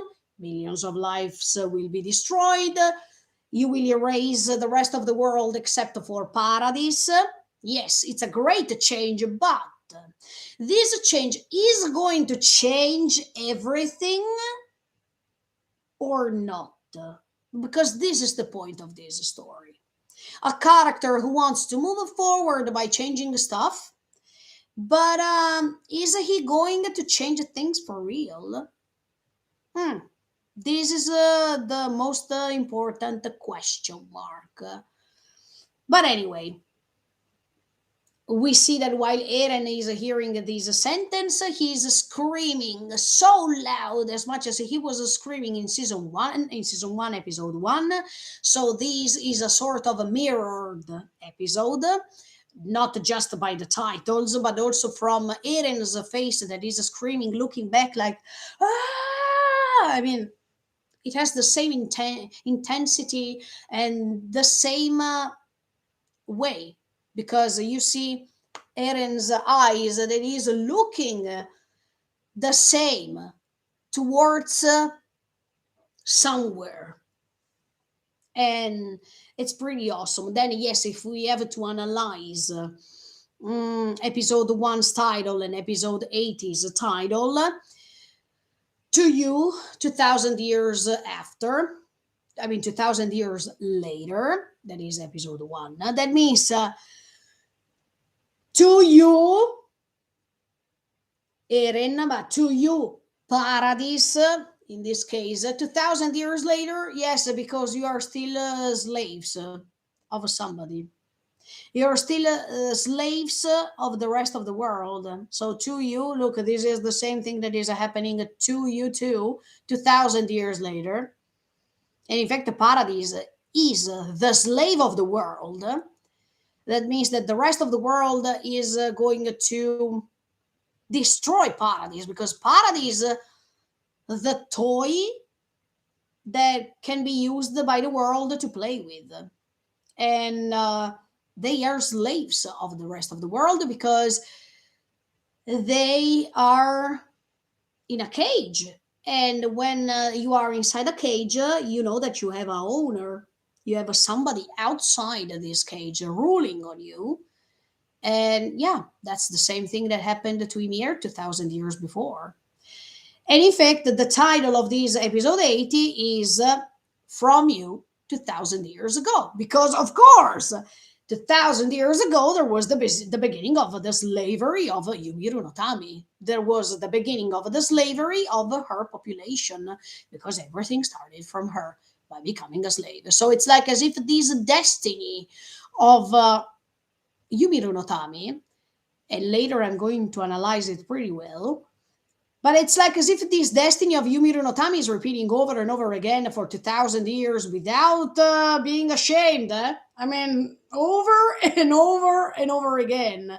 And Paradise, who is the place in which Yumi Tami are living, are the victims of this first slavery and become slaves as well.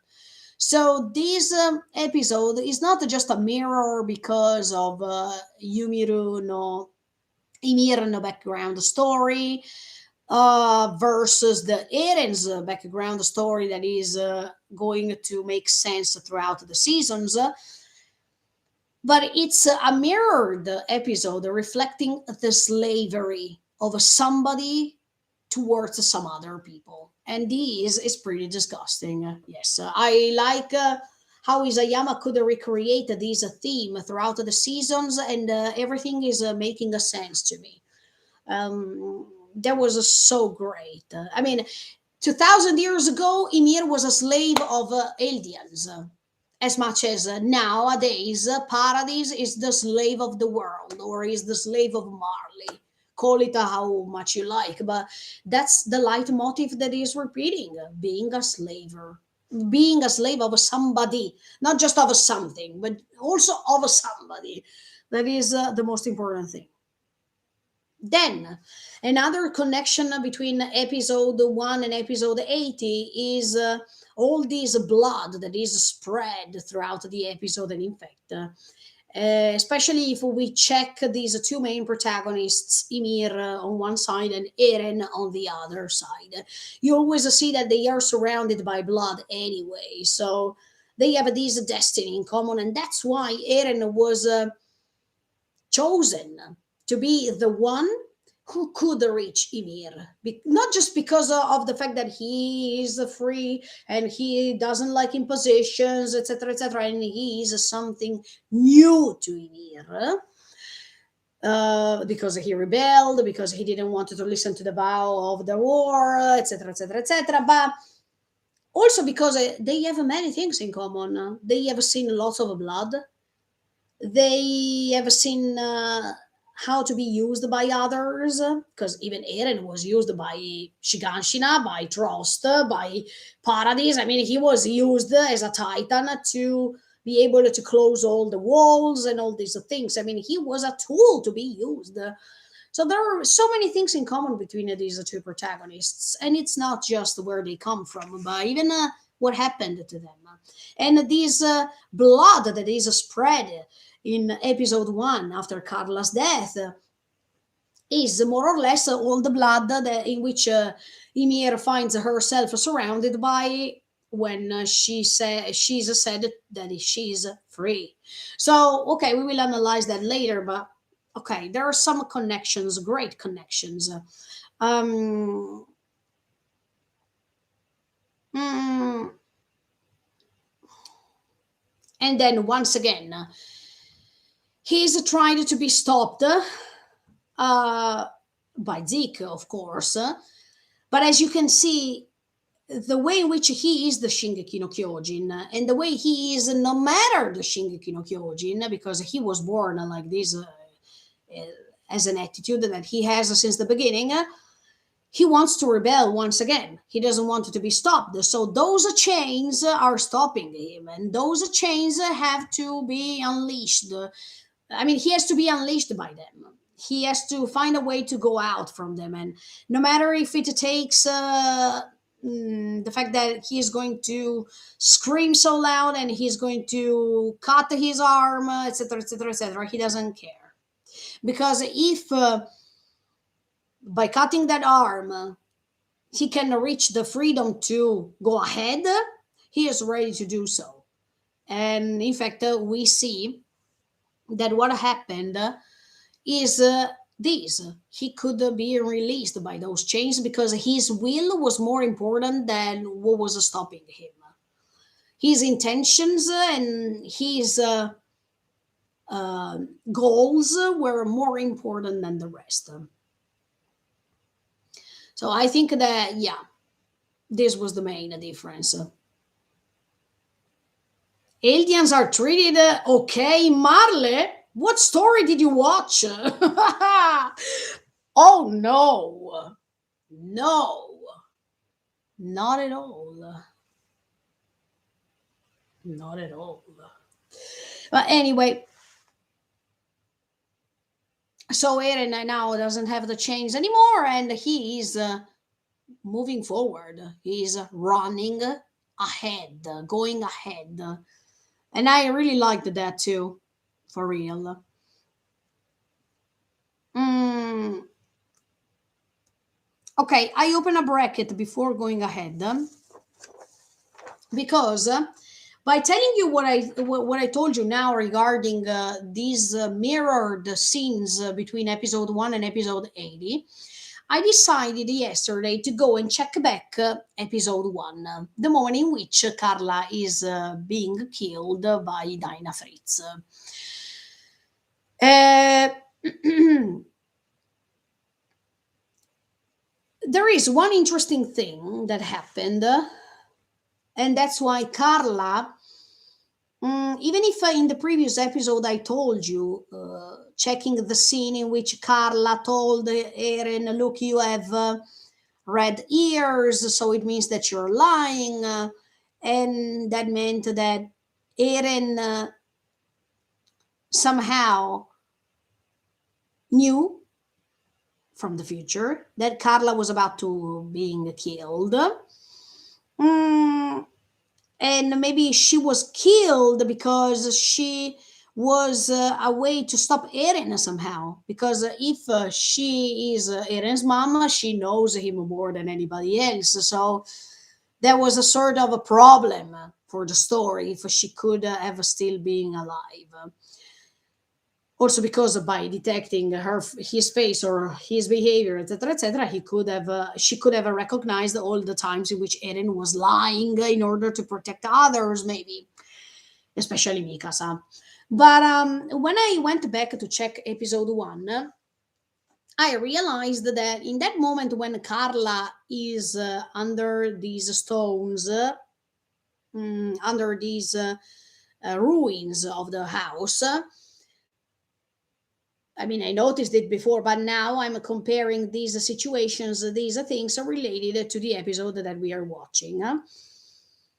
In that moment, Carla said, "Go, go, go! Don't care about me." But then she was saying to herself, "No, don't go. Stay here."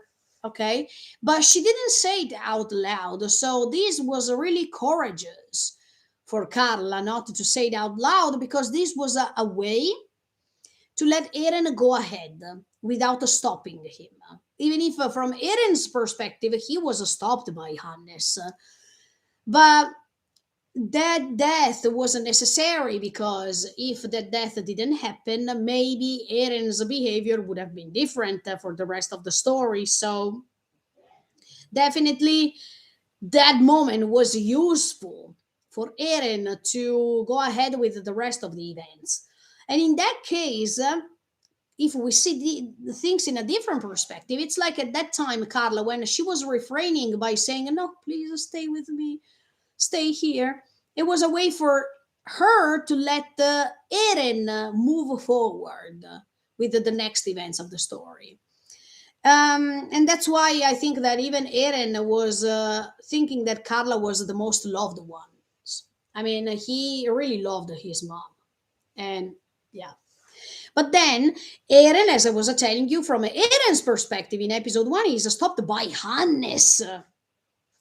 And we hear the same scream as I told you of episode 80, but Hannes is stopping Eren from saving his mom. And look, this this was so bad, because in that moment, it's like as if this slavery was not interrupted, because these Ymir Notami, this population of Ymir, had to be eaten once again, as much as we hear in the rest of the episode. So this is something crazy. And look, this is just a destiny. This is just a coincidence. But even Hannes is a blonde hair. As much as Zeke now is a blonde hair who's trying to stop Eren. See? I mean, this is just a coincidence. I know, but this is hilarious. Okay. And even Hannes thinks that by doing the things that he's doing things for the better, by saving Eren and stuff like this. But then we understand that if Hannes at that time didn't save Eren, the story was finished over there, because there was nothing happening later. So, as you can see, all these actions that are creating great consequences for the rest of the world, because if Eren was dead over there and while rescuing his mom, the rumbling would have never happened. Who knows? But not from Eren. I mean, it was not starting from Eren, definitely. So at that time, was good to save Eren or not? Hey, nice question.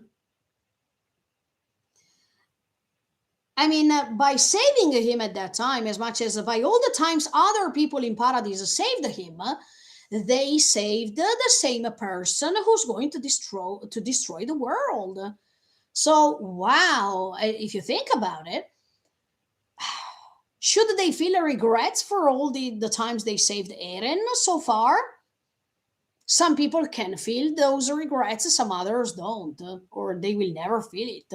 As much as Mikasa will never feel the regret of saving him, because over there are feelings for him that are, or even Armin, there are feelings involved over there that can't be controlled so easily. And then another thing that I could collect from episode 1 that can make a sense with episode 80 is when Eren, anyway, is saying, Yamera! That means stop it! Okay, in episode 1, he's saying stop it to Dinah Fritz, that is trying to eat his mom, right?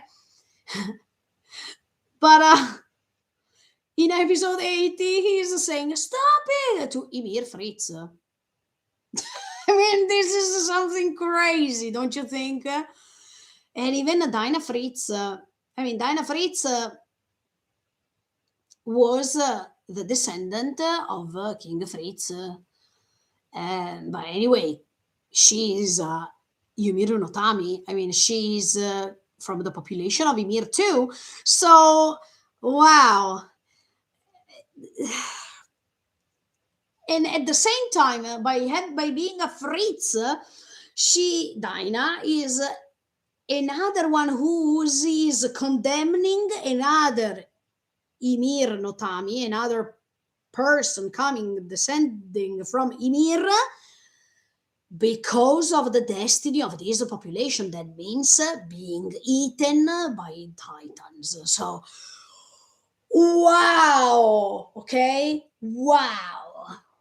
And in episode 80, Ymir is trying to fulfill Zeke's goal. Zeke, who is the son of Dinah, who is a descendant from Ymir, etc., etc., etc., as much as this slavery that keeps going on based on Fritz rules. Wow.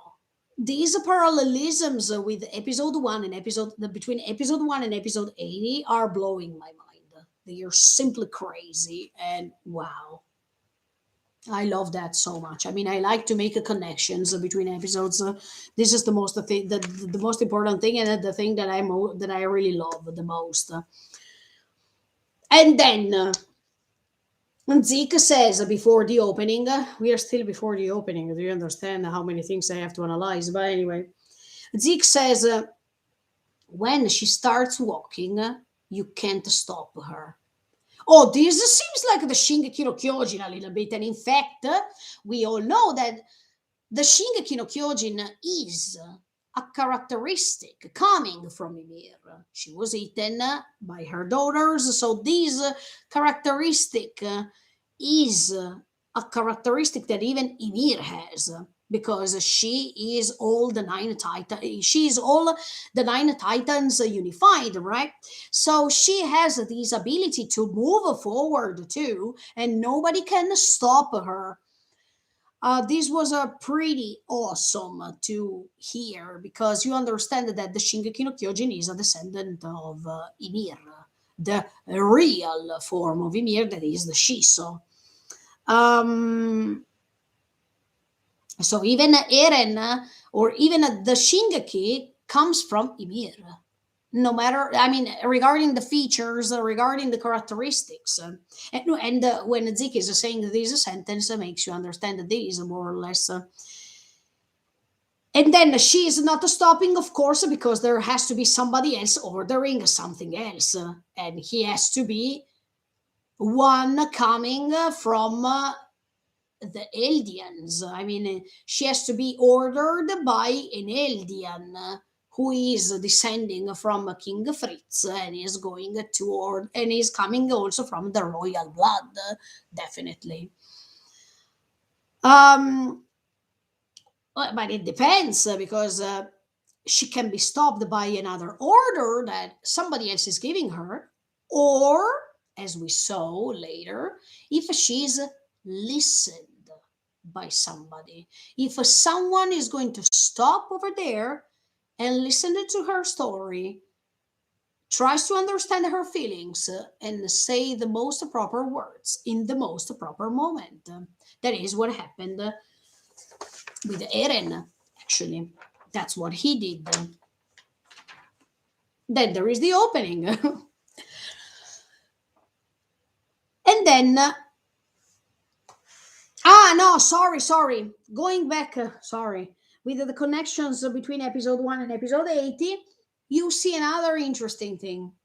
Carla, that before being eaten, she's punching the Titan. I mean, she's using her hands to try to stop the Titan because she is already caught.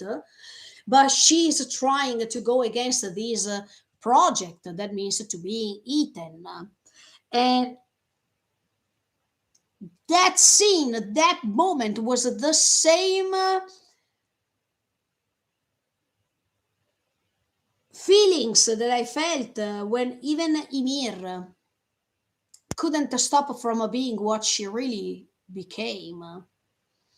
As much as she could go against what she became, that means a slave. And as a result, even Ymir was eaten. So she couldn't stop this. And this was, a condemned for eternity.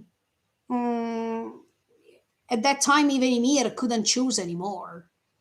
At that time, even Ymir's destiny somehow was chosen, and she didn't want to rebel to this, or she couldn't. We will see it later. But yeah, I really liked it because even in that case, Carla, that is going to be eaten, it's the reflection of the destiny of the population of Ymir. That no matter if they try their best to oppose to this destiny, they can't. And I'm still talking about episode 1. And of course, at that time, we all know that Eren didn't stop anything, didn't stop the loop. From Eren's episode 1 perspective. And we see that this curse was going on and on and on, while actually this loop was interrupted because Eren could talk to his father and could find a way to let him kill the royal blood family, the race family. Then another thing that I noticed episode 1, episode 80 is that there is this blood descending on Shiganshina at that time, as much as there is the hell in Shiganshina in episode 80 once the rumbling is starting, these red tones of colors that are reflecting, yes, the blood spread everywhere, because now it's time to see the end of the world. As much as that time in episode 1, from Eren's point of view, he was a little boy, but by seeing all this scenario in front of him, he was like seeing hell on earth. So more or less is the same feeling from different perspectives and from different ages. And then, oh yes. Then the last sentence of episode 1 speaks for all, because it says, look, I wrote it down because I don't want to miss anything. Humanity remembered that day, remembered the fear of oppression, the fear to be oppressed under them, and the humiliation to have been put in cages like birds.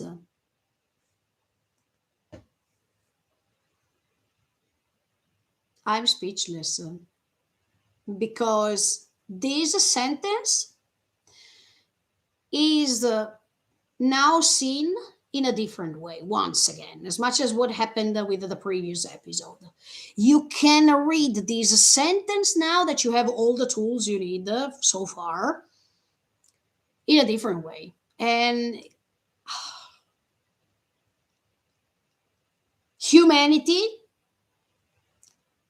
that they remembered the fear to be oppressed by them. Okay, look, if we see this thing from Ymir's point of view, the fear of Ymir that Ymir had by being oppressed by them. These are them. Who are they at this point? Are these them the Titans? Or is this them the rest of the world towards the population of Ymir? Or this them is the Eldians who tried to impose their will on Ymir and after Ymir to all the population of Ymir? These they or them now it means so many things. But later, what's said later, and the humiliation to have been put in cages like birds. These you can, I mean, you can refer this sentence to Eren because of what he is living in episode one. That means being inside a cage like a bird because they are inside the walls, because the rest of the world is punishing them, and there is this humiliation to be so tiny compared to the rest of the world that is going to destroy them, and to feel that you are inside a cage because of others, and you feel that you're limitful. But this same cage can refer also to the slavery Ymir is feeling in her story. So once again, I think that that's why Ymir is choosing Eren for all this, because definitely Eren can feel the same feelings she was feeling at that time, because she was feeling inside a cage. She was a slave. She was treated as a slave as much as Eren feels inside a cage because of others, and both of them wanted to reach freedom in a different, yeah, in a different way, definitely, but they have the same characteristics. But the difference is how Ymir behaved and how Eren is behaving now. This is the difference, and this is why Ymir needed a person like Eren, because he was having something that she didn't have, the guts to go forward and go beyond this condition of slavery. But we will analyze it later. But did you understand? I mean, this last sentence of episode one now can be seen in a different way. The fear, the oppression, the humiliation, everything that Ymir felt. And all these people who are feeling this condition are all Yumiro no Tami, are all the people descending from Ymir. That is as if this destiny of what she created could cause the same feelings on others, the same bad feelings on others. As if what she chose was a direct curse for all the others for 2000 years. And then, let me see, okay, yes. And then I went back yesterday even to rewatch what happened in episode 2 of season 1. Because even from that thing, you understand or you can read the sentences in a different way now. First of all, let me analyze a few steps before reaching the main sentence that I wanted to read in a different way now. Hannes in episode 2 is saying one thing that is disturbing me right now because Hannes in episode 2 said, "You didn't save your mother because you were lacking of strength." And in fact, Eren at that time still had to become the Shingeki no Kyojin. But this sentence of Hannes is more or less the same sentence that Zeke is saying. while Eren is chained still. He's saying that he is so useless right now.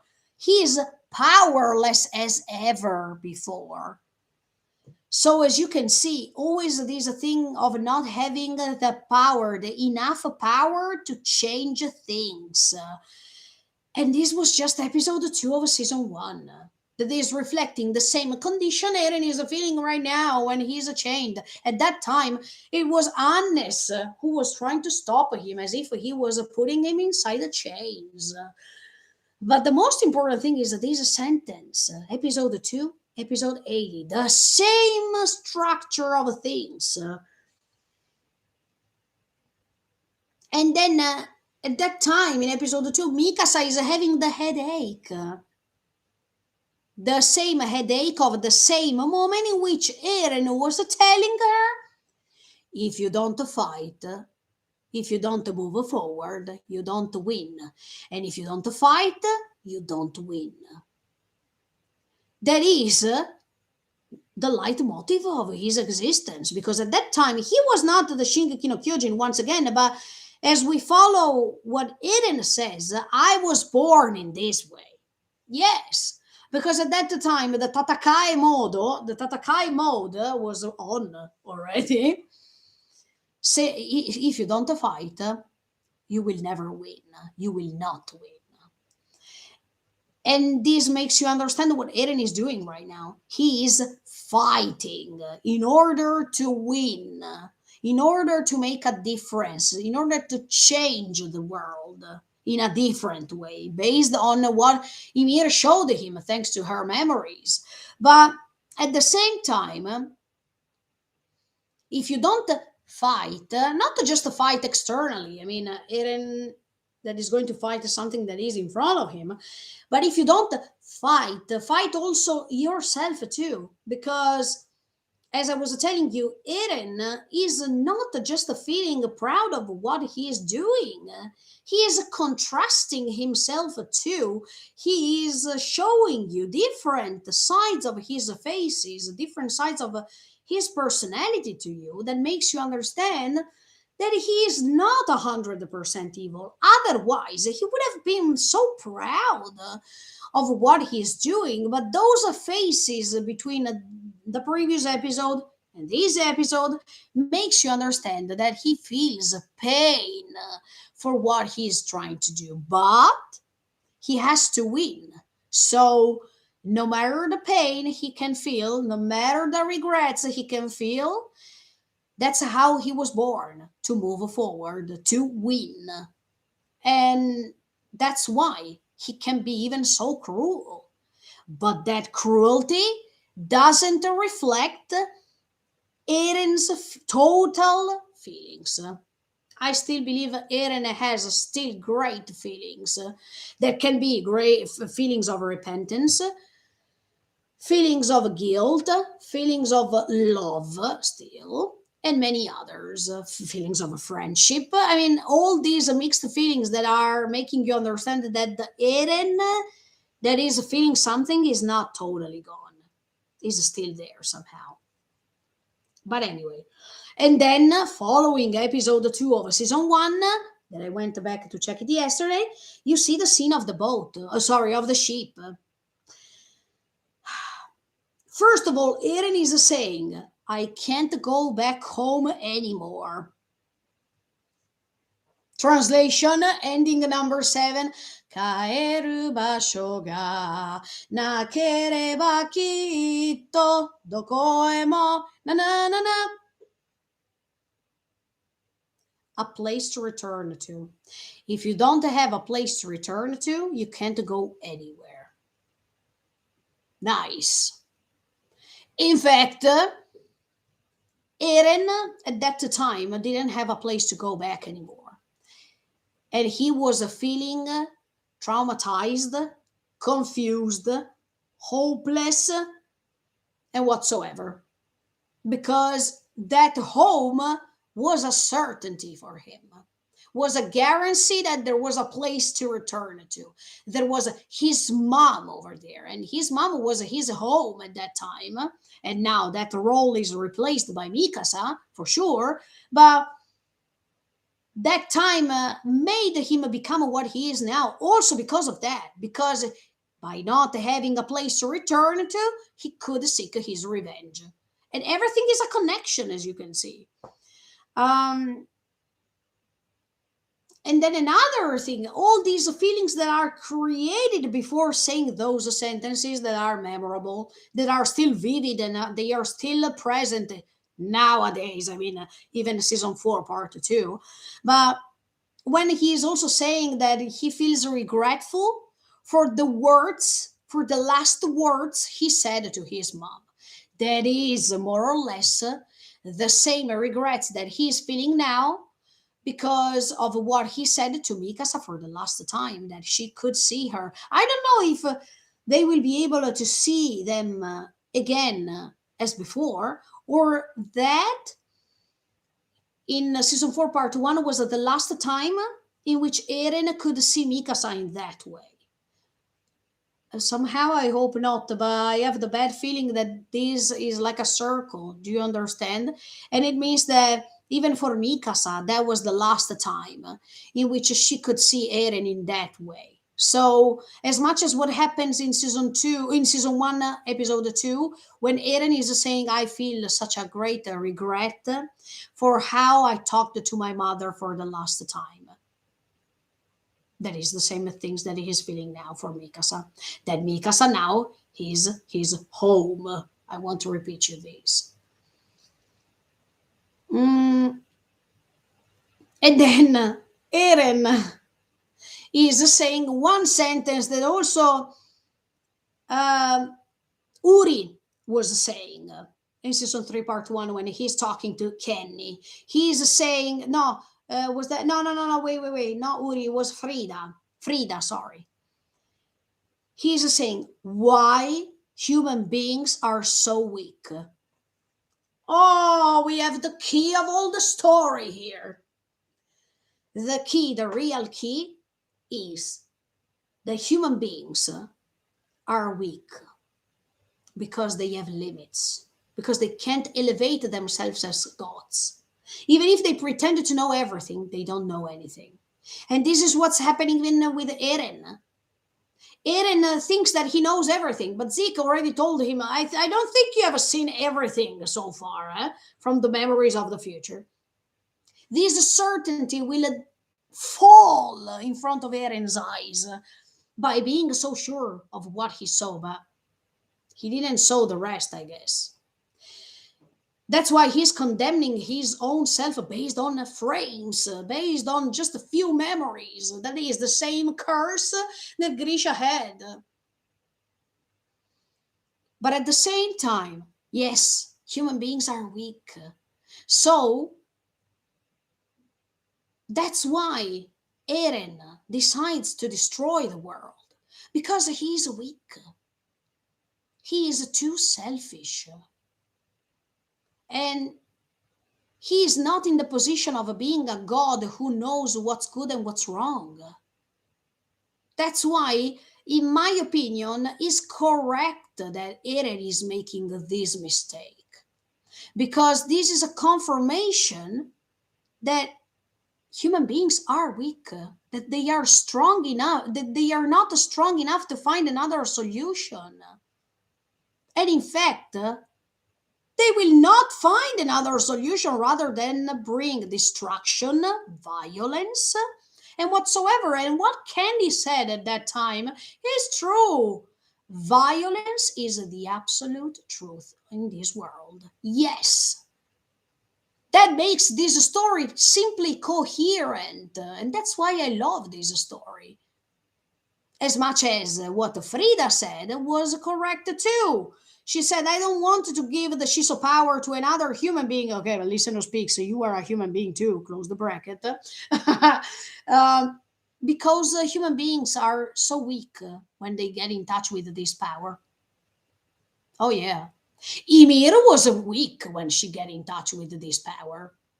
Eren is weak when he is getting in touch with this power. So it's a coherence, a pure coherence. So human beings, they are not weak just physically speaking. They are, most of the times they are weak here with their thoughts, with their beliefs, with their convictions, with I mean, by being sure of what they think they are, by being sure of knowing themselves 100%. But human beings don't have this ability. I mean, they don't have the ability to know themselves 100%. I also don't know myself 100%, if I have to be honest, because I know that there is my subconscious, and I can't touch my subconscious. I can't even reach it because it's something that it's inside me, but I can't control it. So even our brain, we know just 30 or 40% of our brain. The other the other 60 or 70% is unknown. So yeah, human beings are weak because they don't know themselves for real. And then another sentence that Aaron is saying: is crying the only thing that I can do? This reflects even what Ymir is doing. Do you remember? She was crying at the beginning and later she stopped crying. Eren is crying at the beginning of this story, but then he stopped crying. So as you can see, Ymir and Eren, they have lots of things in common, and that's why I say it once again: Ymir chose Eren to meet him, to find a way in which he could reach her, because he was the one who could understand her and the one who could give his body to her to fulfill her final will. And then, in fact, is crying the only thing that I can do? It reminds me of Tatakae. Even in that moment, Eren was facing himself at the mirror and he was imposing himself to Tatakae to fight without crying, by being cruel enough, because the tears have already fallen, so many, and it's time to find another way to reach the goal. And if you cry, you can't solve things. That's what Eren thinks, right? I'm just analyzing everything from Eren's perspective in this moment. And then, oh, the sentence: I will kill them all. Eren, in that moment, while he is saying something like this, is stopped by Armin. I'm still in episode 2, season 1, to make a parallelism with what's happening now. When Eren is saying, I will kill them all, at that time on the ship, Armin tries to stop him. Do you remember? But Eren is moving away and he can go ahead to reach the edge of the ship, from which he is saying one of the most memorable phrases. But the fact that Armin stopped him in that moment, when he was saying, I will kill them all, is this a premonition? Is this something that will really happen even during the rumbling? Is Armin going to stop Eren by killing him? Or is Armin, together with Mikasa, trying to kill him, and that means by stopping him to kill them all? Now we have to play this game, guys. We have to understand if those things we saw already are premonitions or are just coincidences. Armin maybe will be the one who tries to stop Eren, as much as he was trying to stop Eren while he was saying that the sentence in episode 2, season 1. This would be so great. Also, because Armin was convinced that by starting the rumbling, it was just a test.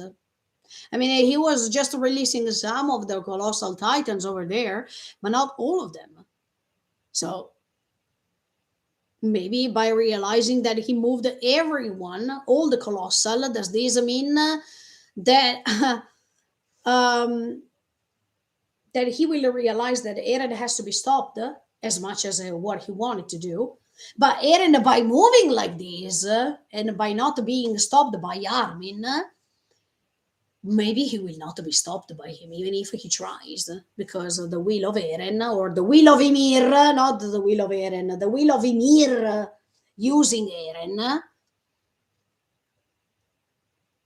can be fulfilled anyway.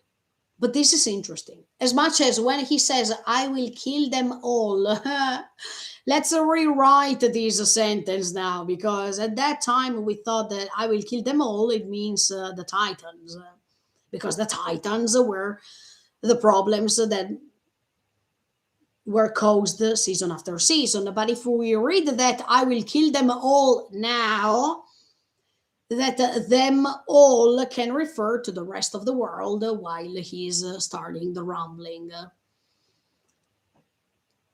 Or I will kill them all refers to all the people who put the paradise in that condition, that means being the slaves of the world, can be the Titans, because anyway, the Titans are also an enemy of Eren in season 1. And all the people who could help Paradise to reach the level in which we are now, that means a level of simple desperation, in which there is no other way, in Eren's opinion, to finish all this rather than destroy the world and save Paradise. But also the people who could let them reach, who could let the Paradise reach that moment of the present Eren, the present time, that is also King Fritz at the beginning, who was submitting Ymir on his will, making her become his slave, and all the things that happened later. So Paradise is a victim of Ymir, is a victim of King Fritz, is a victim of this beginning, because for 2000 years, the Yumiro no Tami are just the victims of what started everything. And if King Fritz at that time didn't take her as a slave, nothing would have happened. So actually, yes, Grisha started this story by going outside the wall, and it's thanks to him that we could reach this level. Unfortunately, yes, especially from Grisha's point of view now, unfortunately, let's say it. But if you think about it, everything started from King Fritz, who one day decided to reach that village, conquer it, and make all the people left over there slaves. So, if King Fritz decided to dominate another village, another town, etc., Ymir was saved, was going ahead with her normal life. So, as you can see, events, the power of the events that can create the consequences, immense consequences for the rest of the world. This seems something really tiny, okay, compared to the rest of the world. I mean, the fact that a poor girl is turned into a slave, but you would have never imagined that that event can cause the destruction of the entire world 2,000 years later. If you think about that, it's pretty scary. And then, yes, Eren doesn't says just, I will kill them all. I mean, I will kill them, he says at the beginning. But then he rephrased the sentence and he says, I will kill them all. So this, of course, is a premonition, because now he's killing all of them. I mean, he's killing the rest of the world, for sure. And even when he says, I will exterminate all of them from the face of this earth, that is what he's saying at the end of the episode 21 now. So as you can see, he didn't break that promise. He is going ahead with this promise. And I think that with this condition of kill them all, he also refers to all the Titans. That means himself too, But with the next sentence, when he says that he will exterminate all of them from the face of the earth, is exactly the rest of the world, thanks to the rumbling. So that was pretty effective. But at that time, when we saw episode 2 of season 1, we thought something different. We have never imagined that Eren was referring himself to other human beings. We didn't understand that Eren could think about destroying the world instead of just destroying the Titans. So, as you can see, the way in which you can re-watch these scenes and take them with you now in season 4, and all this perspective of the story can change and it can turn upside down. This is totally crazy. um oh, and then there is I go back after the opening now of this episode. So I close the bracket of episode 2 season 1, because we go back to the moment in which we see Frida and Historia talking. Okay, and already the first sentence is Historia saying to Frida, "It's because you taught me so much." Look, when we saw this scene in season 3, part 1, we were feeling so happy for Historia, because we were saying, oh, look, she has a sister. Her sister loves her so much.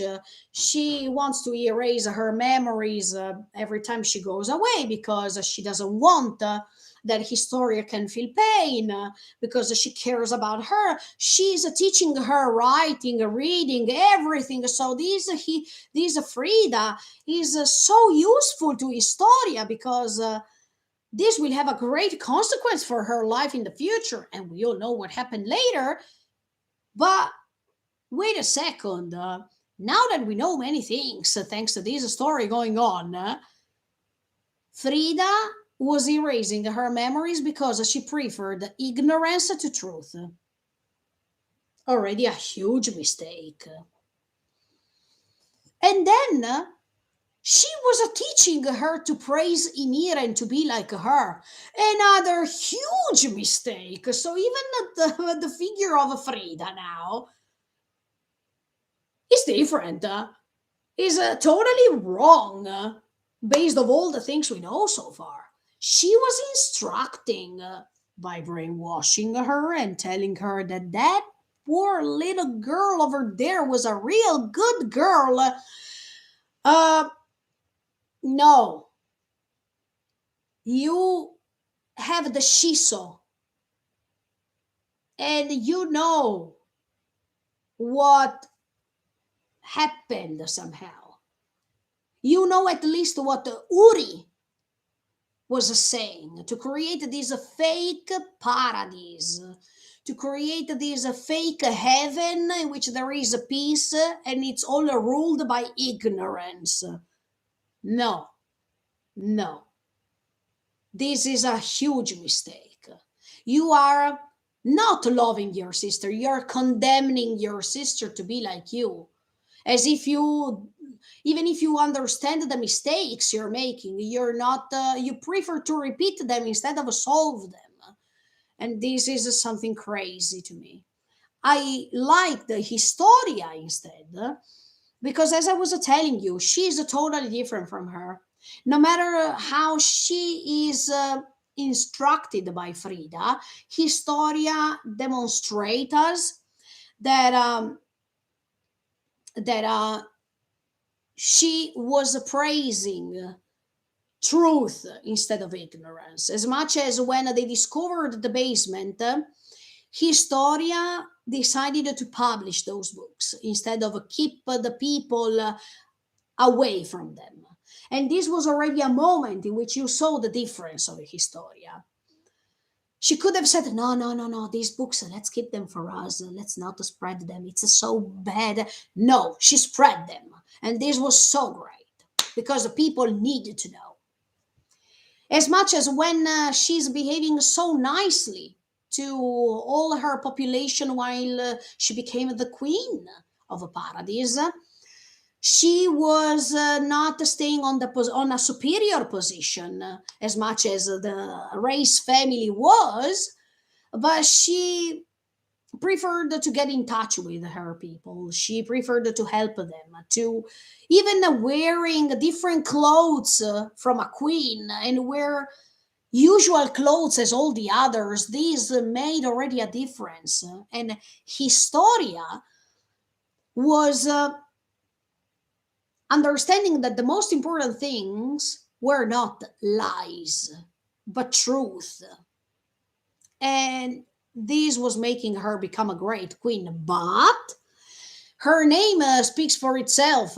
She is Historia, so she descends from Ymir because she is a Yumiru no Tami, and she can't deny the 2,000 years tragedy that was spread throughout those years. So her name is History because she is the result of history. She is the another victim of this history, and she is the 2,000 years history because now she is the queen. And for the first time, you see a queen instead of a king. I'm so happy for that.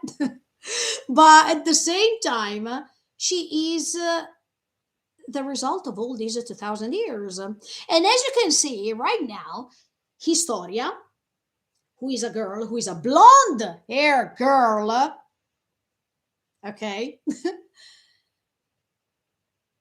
confronting with Ymir, blonde hair girl, the queen of everything because she started the Yumiru no Tami. And we have a difference 2,000 years before, 2,000 years after. Once again, there is another parallelism between these two girls who are making history. And now Historia is, even if she has some other things in common with Ymir, and I will analyze them later, scene after scene, but Historia has some things in common with Ymir, but even some differences. And it already makes you understand that Eren decides to appreciate Historia also because in her he could see the light of hope. He could see a difference. He could see that Historia didn't want to stay a slave under her father, and by killing him, she was opposing herself from him. And she was opposing herself by creating her will. That means to stay on the population's side, not on the royal blood side for the personal interests. So I think Eren really loved that side of her as much as she praised the truth instead of ignorance. And this is so great.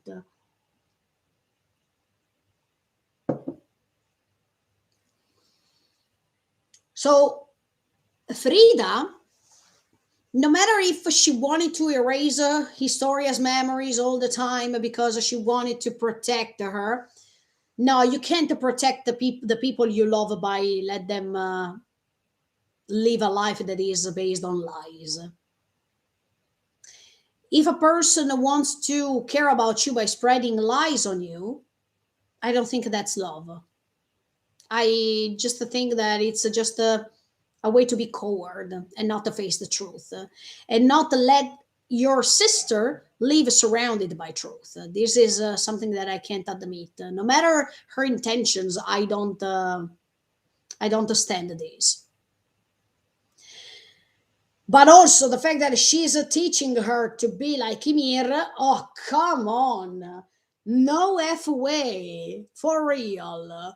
Even when she says, you have to learn how to be more ladylike. Okay. Great manners, good values, good manners, right? When you hear a sentence like this, you are expecting to hear a person that is going to teach her for the best, to teach her the great manners to be a ladylike.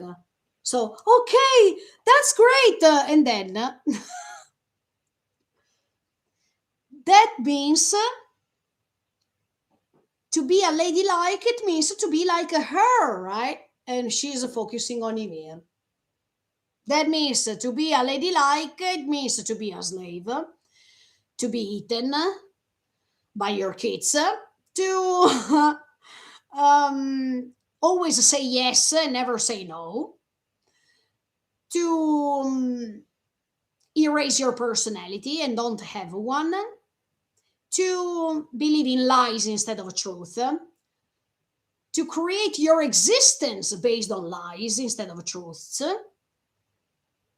Wow, what a great lady like, huh? No. What Frida did was simply disgusting, okay? No, no, no.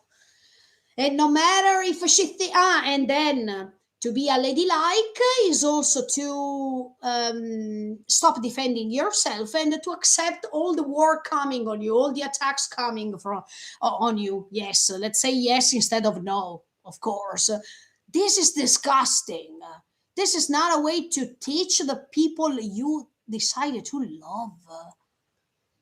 No, this is not love. How can this be love? No, no, I can't accept it, sincerely. Then, of course, there is the same music of season 3, part 2, at the end, after the discover of the ocean. I mean, after they went on the shore and they could see the ocean. And now I wanted to make a parallelism with that scene of season 3, part 2, and the reason why they chose that music, because that music is connecting these two scenes. Follow me, okay? Historia has learned so many things from her. Her is Frida. She spent lots of time with her, and all these time that she spent with her, all the great moments she felt thanks to her, they seemed to her like a dream. I'm making a parallelism with the ocean, okay? Follow me. Like a dream, because of course she was always smiling, she was always happy, but then this dream was vanishing because her memories were erased. So it was just a dream, it was not reality from her point of view, okay? As much as for Eren and all the others, when they could reach the ocean was a dream at the beginning. It was something that they had to reach because they could create some fantasy inside their brain about how the other continents would have been. I mean, the dream, okay? But, and I go back to Historia, later Historia is going to discover all the rest. I mean, she's going to discover all the mess, everything that was putting herself in front of a disillusion of how Frida was. So they used this music specifically because even for the case of the ocean, after they reached the ocean, though that dream turned into a nightmare. And in fact, when they go on the other side of the ocean, there is the hell after hell. I mean, the hell that is beyond the hell. Even for Historia was the same. That the time she spent with Frida was like a dream, but then the disillusion arrived, and this dream, these beautiful moments she passed with her, etc., etc., etc., turned into a mess, turned into this reality that is totally different from the beautiful moments that she thought that she was living. And we understand that everything that she was taught were just an anticipation of the hell beyond the hell.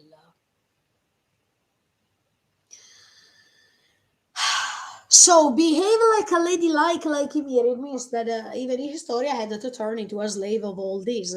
That she had to perpetrate these for other 1,000 years, because that's how it goes. And this teaching that was spread throughout 2,000 years because of that disgusting king that was demanding to eat the mothers one after the other one, so that the children could inherit this power over and over and over and over again, and keep dominating the world, so that Eldia can go against everyone. Eldia, eh?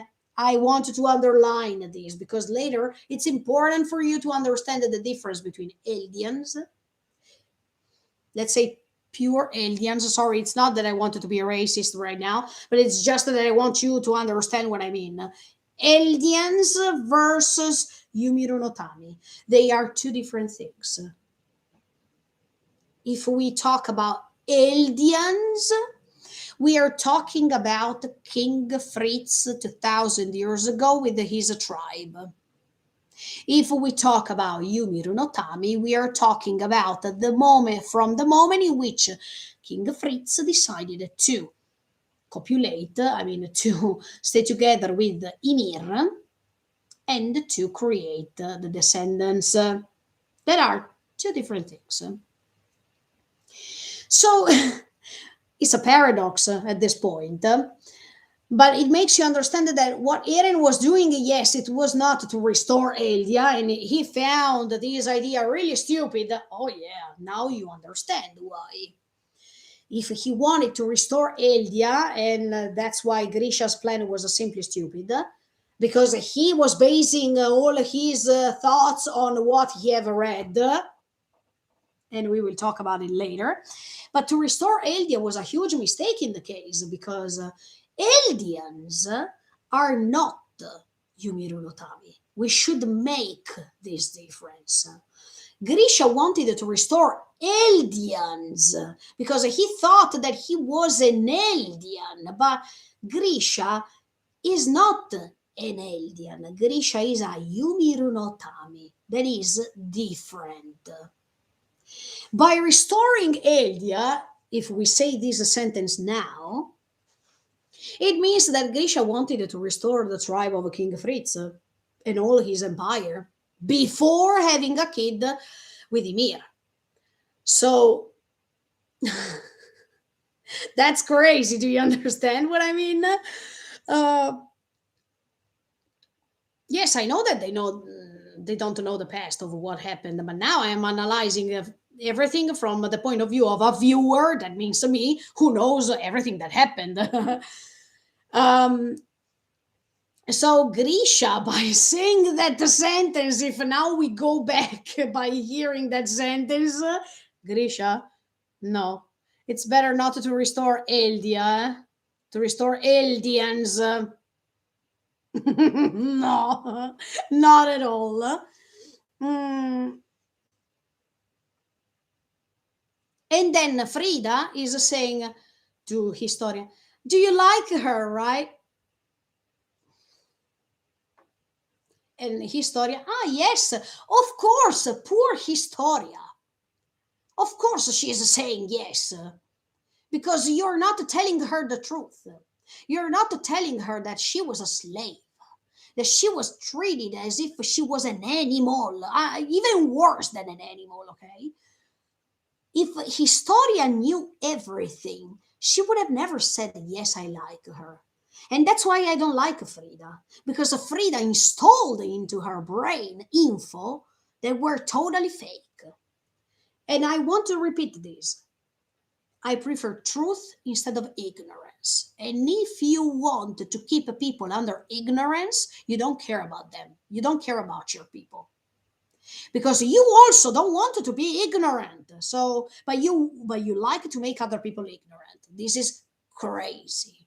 And this level of superiority, of a hierarchy, is dismantled especially by Historia. And I really liked that later, even if she doesn't know all the rest, of course. But, or yes, does she know? Okay, later I'm going to tell you, maybe tomorrow because it's becoming pretty long. I'm going to tell you another thing that I thought. But let's go ahead. So you understood the reason why, in my opinion, they chose that music for these two scenes. I mean, the scene of Historia talking to Frida, as much as the scene of the ocean at the end of season 3, part 2. And then Frida is explaining other things about Ymir. She is saying she was always thinking about the others because she was kind.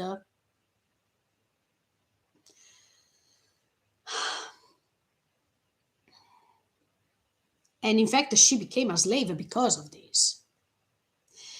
Of course, she didn't have other things to do, and she was feeling hopeless, and her destiny was already written by doing what I mean, by seeing what happened later.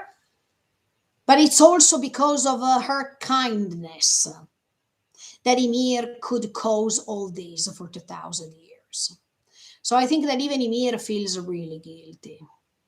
But we will talk about it later.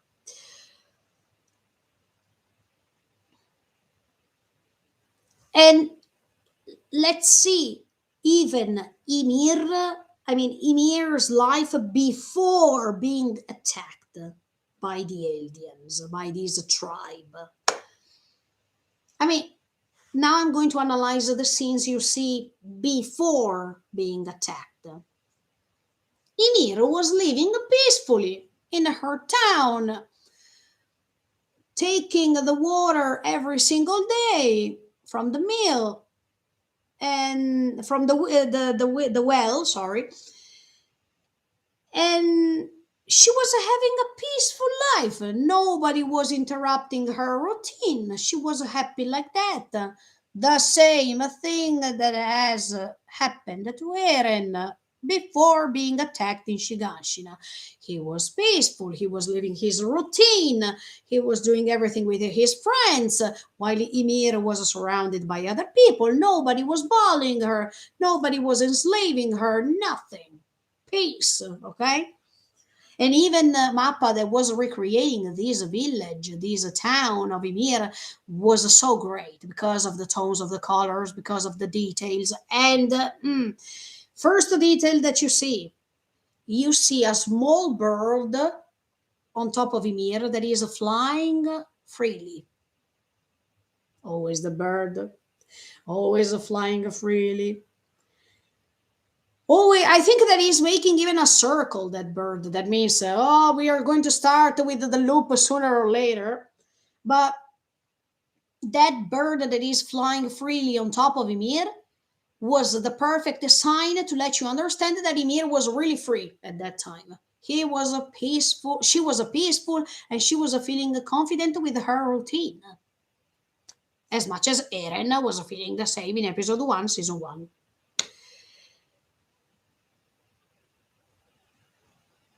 Another detail that I don't think that this is a coincidence, okay? When the town is seen from the top, you see that this village of Ymir is divided into 3 parts.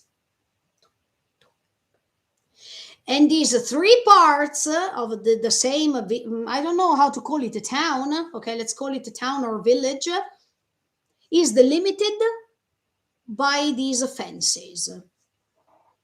3 fences. I mean, as if it's an anticipation of the number 3, as always. As much as we understand now from the trailer that those 3 flowers were the 3 girls that she's going to have later. But even this town of Ymir, before being attacked, that is divided into 3 parts, and all these 3 parts are closed by fences. Wall Maria, Wall Rose, Wall Sina. Yeah, I mean, Ymir was condemned by these number 3, by this number 3 since the beginning. Come on, and you see this number 3. Even when they are attacked by these barbarians tribe, that is the tribe of King Fritz, and there are 3 flames, 3 fires for each part of this town of Ymir. So, even that is anticipating that, yeah, even Paradise was going under these attacks, and Wall Rose, Wall Maria, and even Wall Sina were attacked at that time. But these are just, I don't think these are coincidences, okay? These are just the symbols that are recreated through the story to let you understand that it was like as if Ymir was cursed already by that number three since the beginning. Um, Another thing. Uh, okay, these tribe is advancing. They are coming. Okay, so um, I think they are barbarians. I Yesterday I was checking online. I mean, I was making my researches, and yeah, those tribes many centuries ago were having the same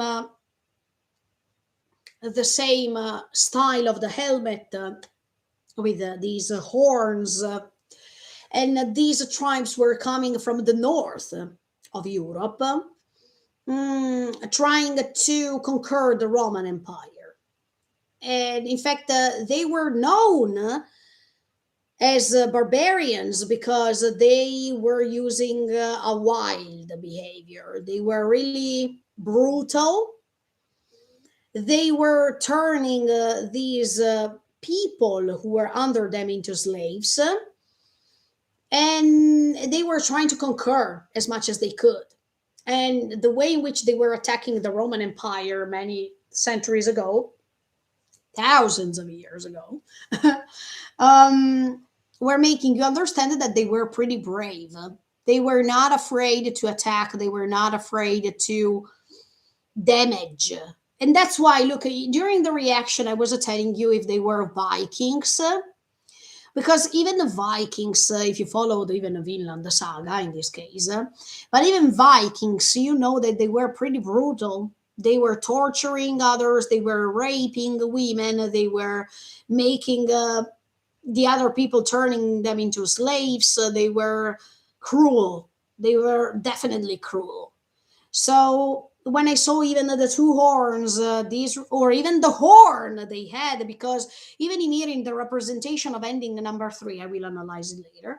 But you see this horn she has, and the horns were used even by barbarians or by Vikings to try to catch the attention in that moment on enemies. So it was a way even to start the attack, the counter attack.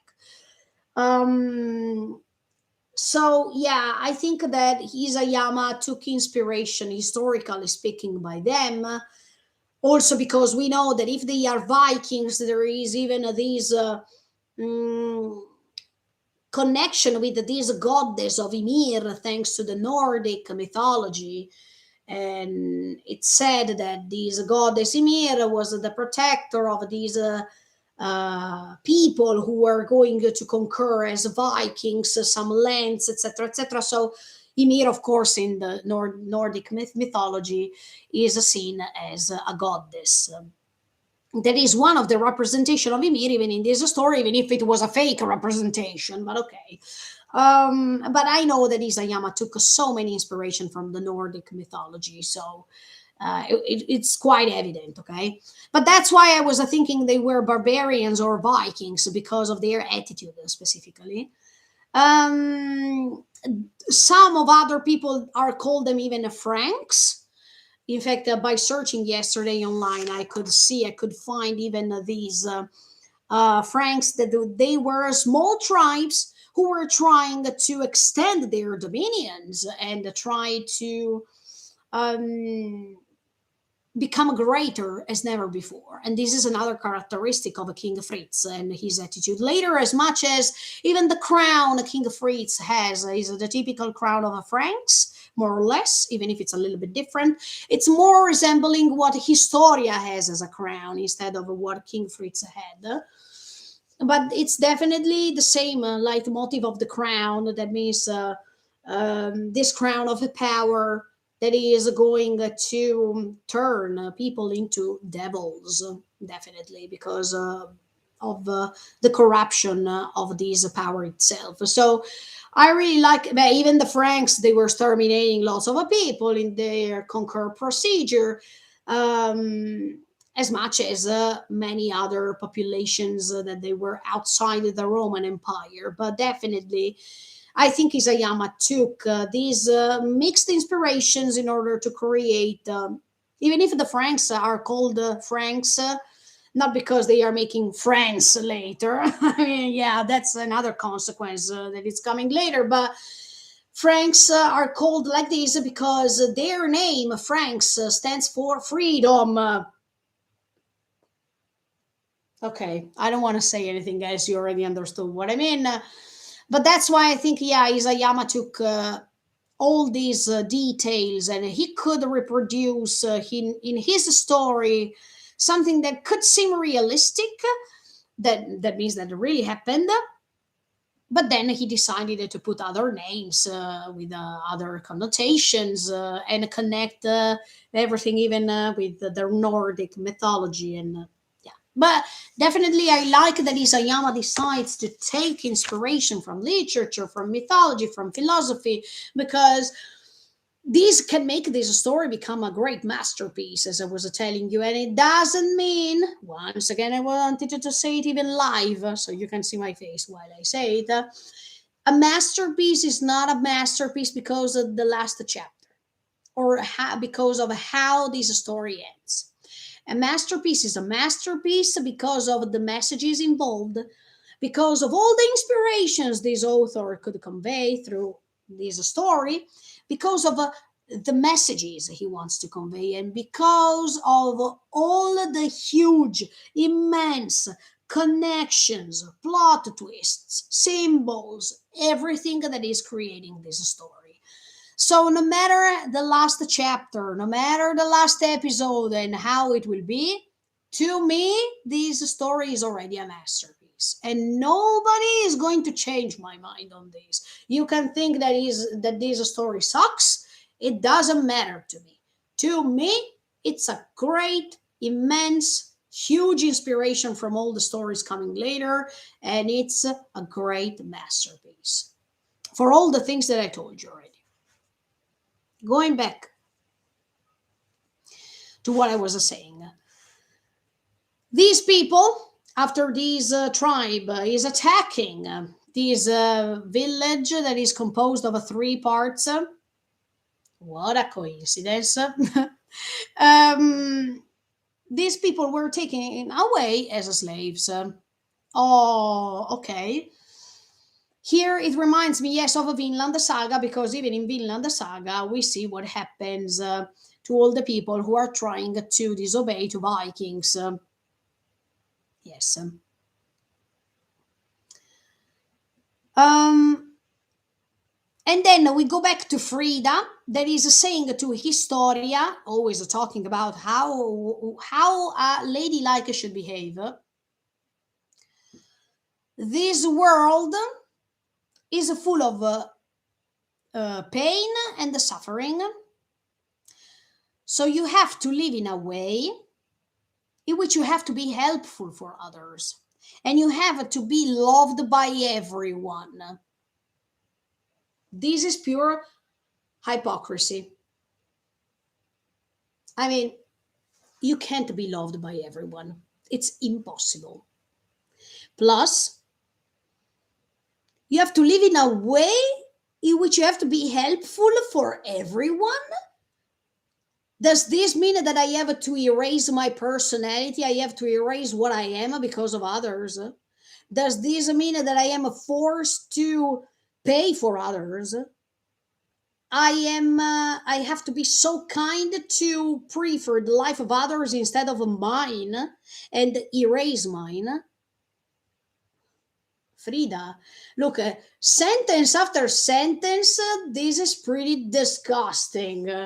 And I'm so happy that Historia, even if there is one thing that she repeated from Ymir, and she made the same thing as Ymir, but for all the other stuff, Historia was behaving differently, and I'm so happy for that.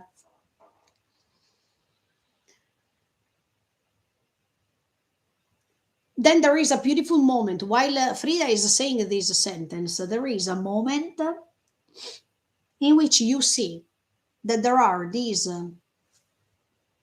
pieces of cloth fall raising in the sky as if they are burnt, and the intensity of that moment in which Ymir is surrounded by flames, is surrounded by darkness, is surrounded by hell, compared to the mirror the mirror scene coming after, in which you see that she's surrounded by petals falling from the sky while King Fritz is marrying, because you see that it's like a wedding ceremony. Okay, but this contraposition of these two sides of the world, as if it wants to represent the usual sentence we all know: the world is cruel, but still really beautiful. And let me tell you, um, this scene to me was really meaningful, also because Ymir sees one thing in particular. She sees that after all the pain she felt, and after all the pain she thinks that it's spread around her, the result of this pain she feels is love, because she sees the king marrying a woman and kissing her. That means it's like as if her pain can cause other people's happiness, other people's fortune. So once again, for the sake of others, it's good from Ymir's point of view right now. I'm acting as if I'm her right now. If I feel pain and this can create a happiness for others, that's so great, because it means that if I sacrifice myself, be careful of the words that I'm using. If I'm sacrificing myself and the result will be something great for others, that's marvelous. If thanks to my pain, I can create happiness for others by being helpful, because I helped those two people marrying and to create love between the two, wow, it means that I am useful. It means that I am special, that I can create some things that other people can't.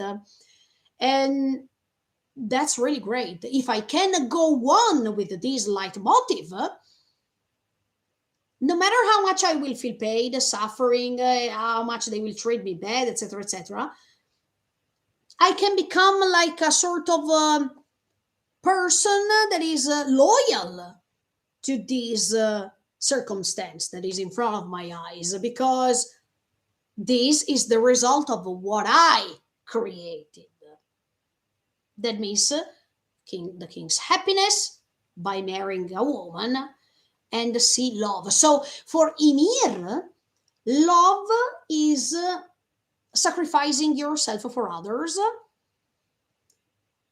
For Ymir, love is the last, the ultimate goal you can reach. And this love is deriving, it's coming from pain, suffering, and all the bad things that happened to her. So it's like as if she is the perpetrator of love instead, because of what she is feeling, that is not, that doesn't matter anything compared to what she has to do for others. So Ymir, by seeing this thing, thinks, oh, wow, at this point, I created that marriage I see in front of me, because it's a thanks to me. I mean, it's a thanks to the fact that King Fritz conquered me, that he could be happy now and he could marry. So that's so great. Isn't it the same thing that Eren is thinking by starting the rambling? Yes, it's the same thing. because even Eren, by sacrificing himself, by feeling pain and hiding it pretty well, as much as Ymir did it, by erasing his own future too, if the result is to create a peaceful world just in his mind with the people he loves, wow, that's worth it. Because after pain, it comes love, it comes happiness. So that's a way in which I should behave, right? But even Eren seems like Ymir. And of course, he is like Ymir because he's a Yumi no Tami. He is descending from her. So, of course, he has this instinct to behave the same. Plus, he is also the Shingeki no Kyojin. The Shingeki no Kyojin is accumulating some of the characteristics of the owner, the primer owner that is Ymir. So, we don't have to force ourselves to see Eren as the main culprit here. Eren is the result of what the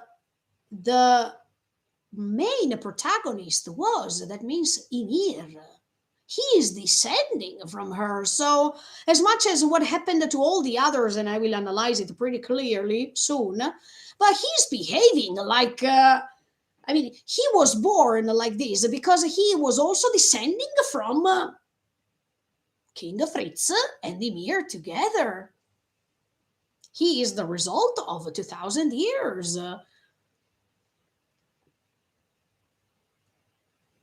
So Ymir sees that the king is kissing this wife he has, and I think that, okay, this is just my thought, and maybe it's wrong. Maybe no, it's certified that maybe is this wrong. Yes, but by seeing um, King Fritz kissing this woman, I think that even Ymir was thinking about her being in that position. I mean, she was thinking, can I love?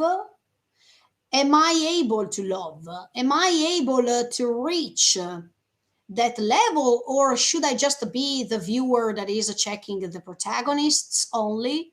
I mean, will I be able also to find a man who's going to love me as much as I'm seeing in front of my eyes right now? Or am I just the person who is checking this beautiful view? This was pretty sad from my point of view because we know what happens later. But I noticed that Ymir, by looking at that scene, was also, I don't want to say dreaming, but she was seeking to receive the same. She was hoping that one day she could have been in that position too. But we know what happened. So, or does by looking at King Fritz and his wife, does she think that there was what love was? The first step into puberty. I mean, Ymir is a young girl, and I think that she was 10, or she was actually the same age as Eren when he was attacked in Shiganshina. That means 9 years old.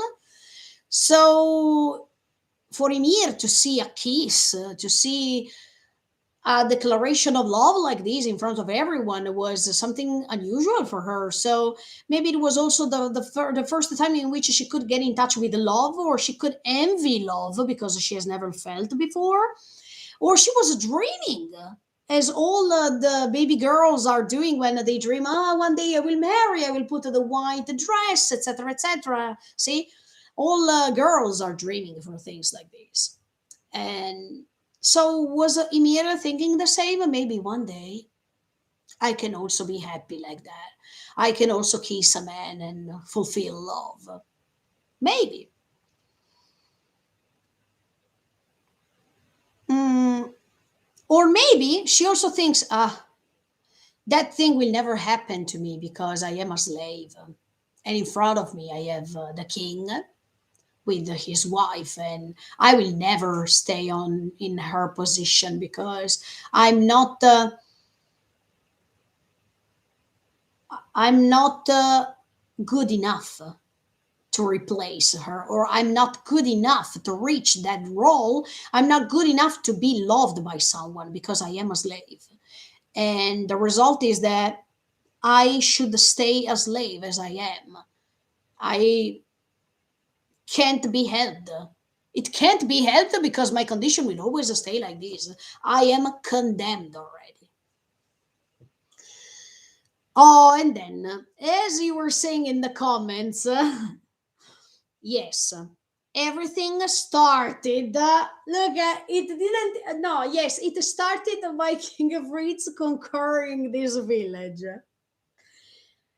But hilariously speaking, ironically speaking, everything started, as you said even in the comments, by pigs.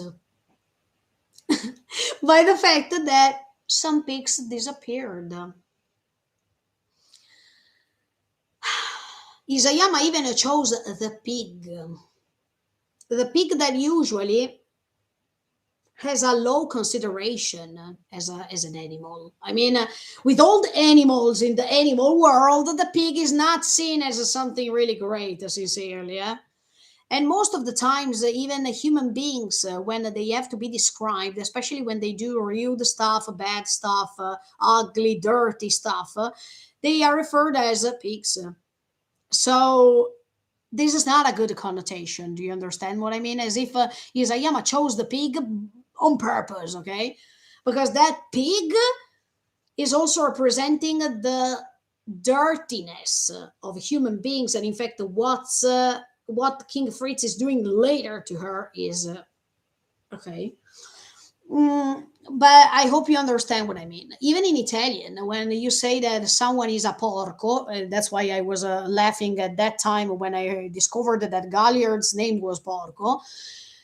It means when a person is making disgusting things, or he is a dirty man, a perverted man. So as you can see, the connotation of the pig is not so nice, and I don't think that that's a coincidence. Once again, to be honest, um, everything starts from the loss of something, from the loss of something materialistic, something that can increase the popularity, increase the reign of a king. And this makes you understand that we start this story with the worst principles ever, because we have a king who thinks about dominions only. We have a king who is thinking about materialistic stuff, material stuff. He is not thinking about other people's rights, because the most important thing is that he decides about what the other people can do. So that means there's a hierarchy. He is stealing the rights of other people by let them become slaves of him. So as you can see, the panorama, the first panorama that we have about how this story starts is simply disgusting. And here we have all the details of how human beings are weak if they get in touch with the power once again. So this is the most important thing. Here we see the fragility of humanity, the fragility of humanity when humanity gets in touch with the power, a little bit of power. Think about if he or she is getting in touch with a power that can destroy the world. Okay, so you can't miss this point, because it's also this one of the reasons why Eren wants to destroy this world, because of all these principles, because of what the human beings are. Ah, no, I forgot one thing: selfishness, of course. Because the king, if he's losing a pig, he's not thinking, okay, I have so many other pigs, who cares? No, he already thinks about the punishment. So this makes you understand how selfish a king can be, or how selfish a person with the power can be. As much as Eren is selfish when he gets in touch with this power, and he wants to destroy the world to save his priority, not the priority of others. His only priority.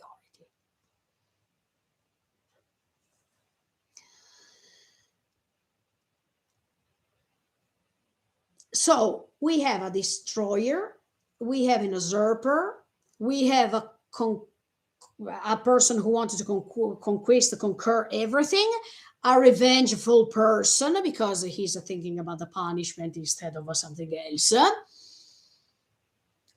King Fritz is the reincarnation of all evil stuff that human beings can get in touch with. A sort of demon. Later, you will understand where I want to reach. And of course, he doesn't have feelings. He doesn't care. So this is another principle why this is one of the first principles why I think that King Fritz is the demon, not Eren. But I will tell you later.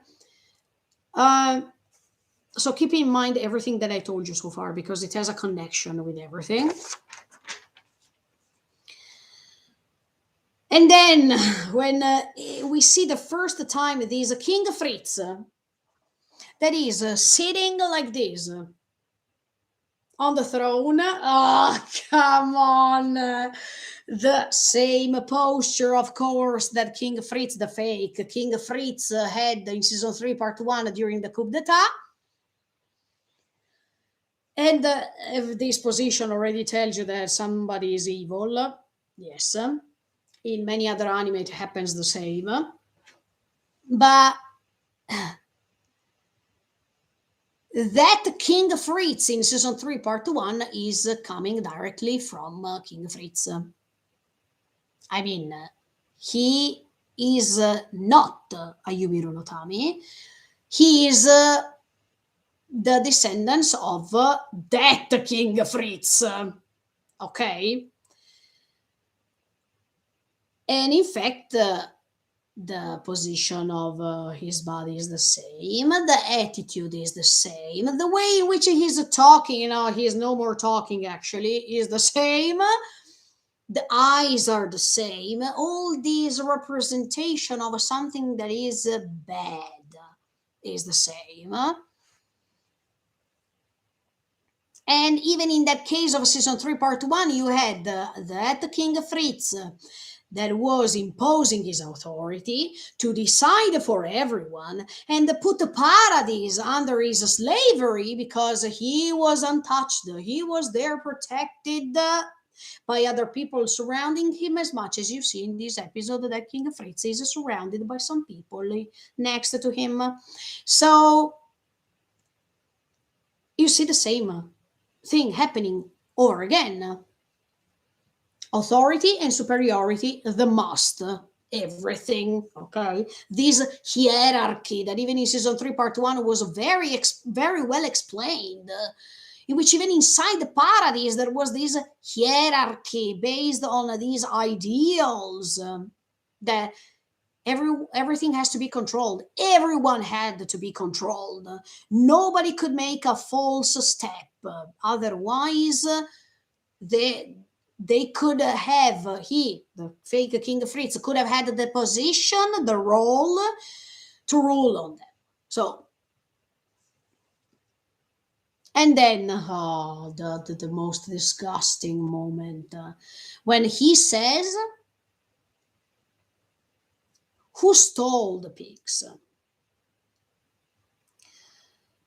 If nobody is going to reveal this, I'm going to steal an eye from all of you because slaves don't need two eyes.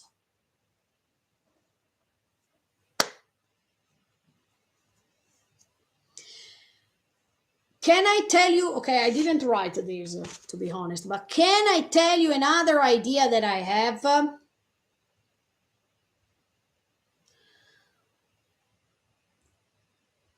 If you know The Maya population, as much as all these ancient cultures, that means even before 2000 years, okay. But these ancient cultures used, I'm talking about the royal families of these ancient cultures, okay, like in Maya, Incas, and they were using the slaves they had to become a sacrifice for their gods, and also, and if they couldn't become no, if they could reach the eclipse, those sacrifices were stopped because they were sacrificing people in order to reach God and in order to praise God. And if these sacrifices were reaching the eclipse, the other slaves that they were supposed to be sacrificed, they were taken somewhere in which they had to start running while being attacked, thanks to arrows, thanks to other weapons, because it was funny, because it was entertaining them. If you have watched Apocalypto, this great movie directed by Mel Gibson, in which he is describing a little bit these Maya last moments, because before they were conquered by Columbus and all the other people, the conquistadores, you see these scenes actually. So, exactly, Aikawa, you know what I mean. So now I'm telling you a theory that I was not supposed to write it, but I'm saying it right now because the stream of consciousness is telling me this. King Fritz, did the King Fritz open the pig's gate on purpose to condemn the slaves, to see if there was one victim that could sacrifice herself or himself instead of all the others? And to do something like this, because he was really bored, he had to be entertained somehow. And in fact, later you see that Ymir is running. She was promised to be free, but she's attacked from behind. She's not free. It's just a way to entertain themselves by doing so. Compared to the Apocalypto movie, over there too, when those people were not sacrificed because they could reach the eclipse, and they were taken away, they were taken to this path in which later they were said that they were free. And in fact, in that movie, you hear that these tribes before them, they are saying, "Oh, you can go. You're free now." And people are starting running. But as soon as they start running, the arrows and the other weapons are going to hit them. So they are not free. It's just for entertainment. Now I made this comparison with the ancient cultures. It happened for real. We know that it happened. But King Fritz, you did this on purpose because you were bored, you need some entertainment. Yes, it could be at this point. He released the pigs on purpose to see, to be entertained by looking at the slaves who were going to decide who was going to be the culprit. Simply disgusting. Or if it was not the King of Fritz, Anyway, it was somebody else between the slaves who wanted to rebel to this condition. Yes, it can be. But now it seems even more reliable, this theory. Yes. Hmm. Yeah. Uh-huh. And also because he wanted maybe to see if that girl who sacrificed herself for others, by seeing that she was not free as much as she should have been because she was promised to, he wanted to see if she could come back to praise him and to be loyal, because actually King Fritz needed a person who was loyal to him, because if she was going to rebel to him, it was a problem. But if I promise you to give you something, or if I promise you some other things and then you show me your loyalty, oh, I, King Fritz, I'm happy, because she will never turn into an enemy. She will never stop doing what I say. Yeah, this makes sense actually. But anyway, these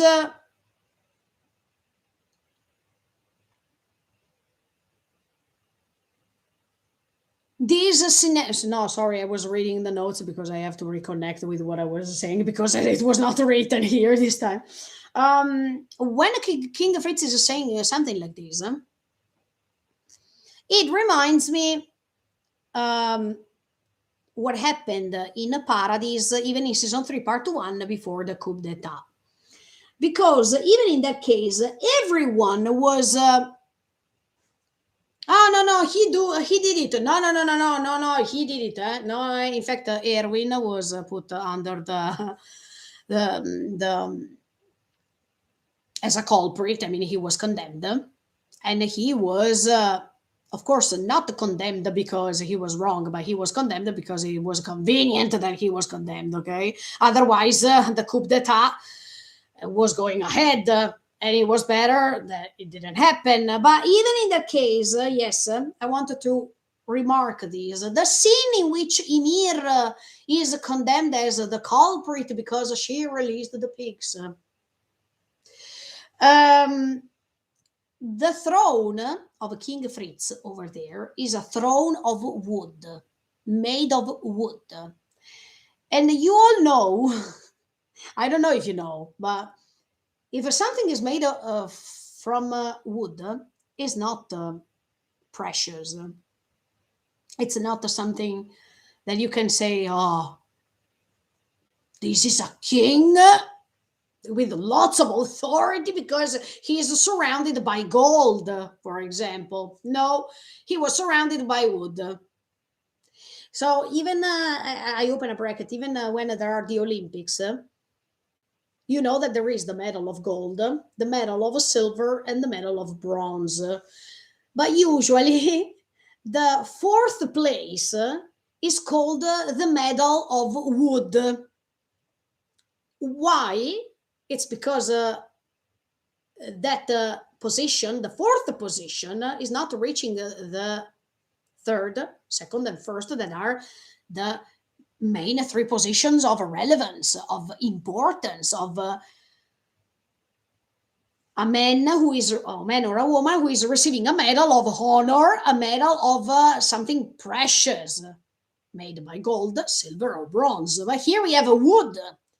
That means that that king was still not a king. It was just a fake king imposing his authority without a noble title, without creating this imposition on his population, but by stealing, by conquering other people's dominions. So he was not a main king. He was not a king of that population. He was faking being a king by put other people under him and created his role in his title by himself. not because there was a descendants, not because there was something realistic. And in fact, it's what happens even in season 3, part 2, before the coup d'etat. Even that King Fritz was a fake, based on a fake blood relation. Fake because he had anything, he didn't have anything to do with this royal bloodline, and he was anyway on top of the throne, condemning others if there was the case, and spreading his authority by doing anything. So that's why that the King Fritz in season 3, part 1, he is the perfect descendants of that King Fritz of 2000 years ago, because he is the same. And in fact, he is not a Yumiro no Tami. That King Fritz in season 3, part 2, part 1, he is not a Yumiro no Tami.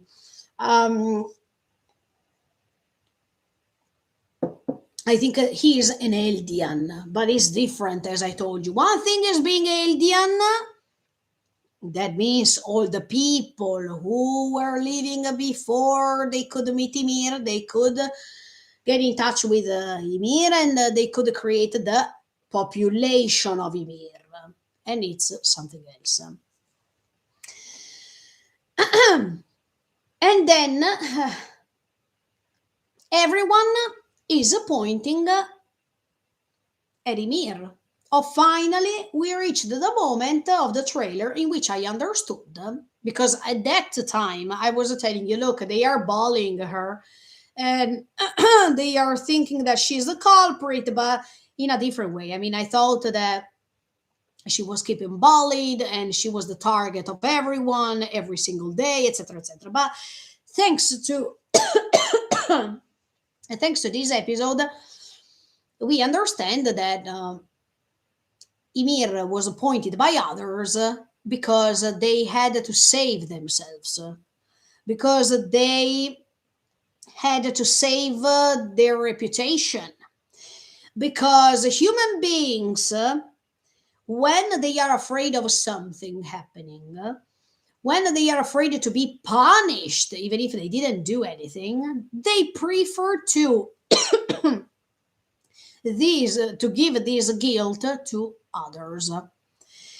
They prefer to find somebody else that can grant their salvation.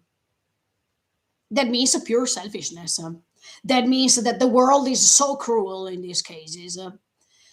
And nobody was risking to spread the truth. That means no, we didn't we didn't open the gate of the pigs. Nobody did. It was too risky for all these people to risk their lives, to risk their eyes, and to put themselves in a dangerous situation. They preferred denying the truth instead of spreading it. And they preferred to listen to the words of a fake king that was telling them that they were going to be punished if they didn't reveal it. I mean, they were forced to believe in him. They were forced to stay under him and to not, I don't want to say devote him, no, but they were forced to listen to him because they were slaves too. But it's thanks to this behavior that you see the fragility of human beings. The fact that the fact that they preferred to send to hell a baby girl to save their reputation, to save their lives, to save their conditions, to think that maybe they could have been even praised because they revealed this. They took Ymir as the culprit. Here in this scene, you see the essence of how bad human beings can be. And that was so nice to see it, because this is what we also are. We can't avoid this. And the fact that nobody was there to protect a girl in danger. And once again, human beings who wanted to give the priority to themselves, to their feelings, to their thoughts, to their salvation, instead of being helpful to others. But Ymir, of course, had to be the one that had to be sacrificed. So, as you can see, Ymir was sacrificed even before reaching the power that she got. She was always sacrificed. She sacrificed her peaceful moments because, in fact, she was attacked. She was sacrificing her dignity because she became a slave. She was sacrificed even in that moment in which she was pointed by everyone because, of course, she had to sacrifice the situation. So, what a sad life, what a sad existence. And this, in this episode, was the first example of the free will of human beings. Think about it. Because King Fritz asked them who was the one who released the pigs. I open a bracket. I still believe that he released the pigs. Close the bracket. And by doing this, he already knew who released the pigs. But it was funny for him, entertaining for him to see this beautiful scene. Beautiful, not beautiful, scene in front of his eyes, entertaining him.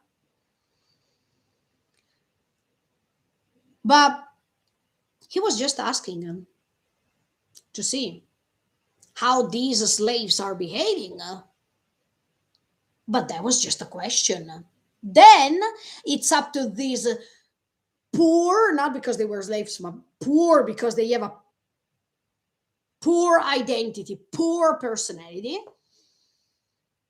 to decide what to do. They could have decided to say, nobody stole the pigs, nobody released the pigs. Or they could have said, yes, yes, I did it, or yes, yes, he did it, as much as they did to Ymir. So, as you can see, it's the free will of a person that matters here in this story. It's the free will of each character that decided to do what he or she did. And it's the free will, the immense power that human beings have, because they can decide what to do. And they can also decide what you don't do, what they can't do. But it's always depending on the human being himself or herself. So the power to decide something, it's a great power, no matter if this takes you to the good path or a bad path. That's just a consequence that nobody knows until you live it, until you experience it. But the power to decide is the essence of this story. Because you see that everything was taken because of a decision of others, because of a decision of somebody. So this, in this episode, is the first, no, it's already the second, actually. The second example of the free will. Because the first example was, in this episode, was Zik, by having the free will to command Ymir. Or it was Zik by thinking, thanks to his free will, to take Eren to these memories without knowing that this could have create other problems later. He didn't know, but he decided. As much as Grisha. Grisha, no matter what Eren told him in his mind, don't you remember? Did you forget? Later, Grisha decided what to do. No matter what Eren was telling him to do, it was Grisha who decided to put these words into actions. So he decided with his own free will to listen to that voice.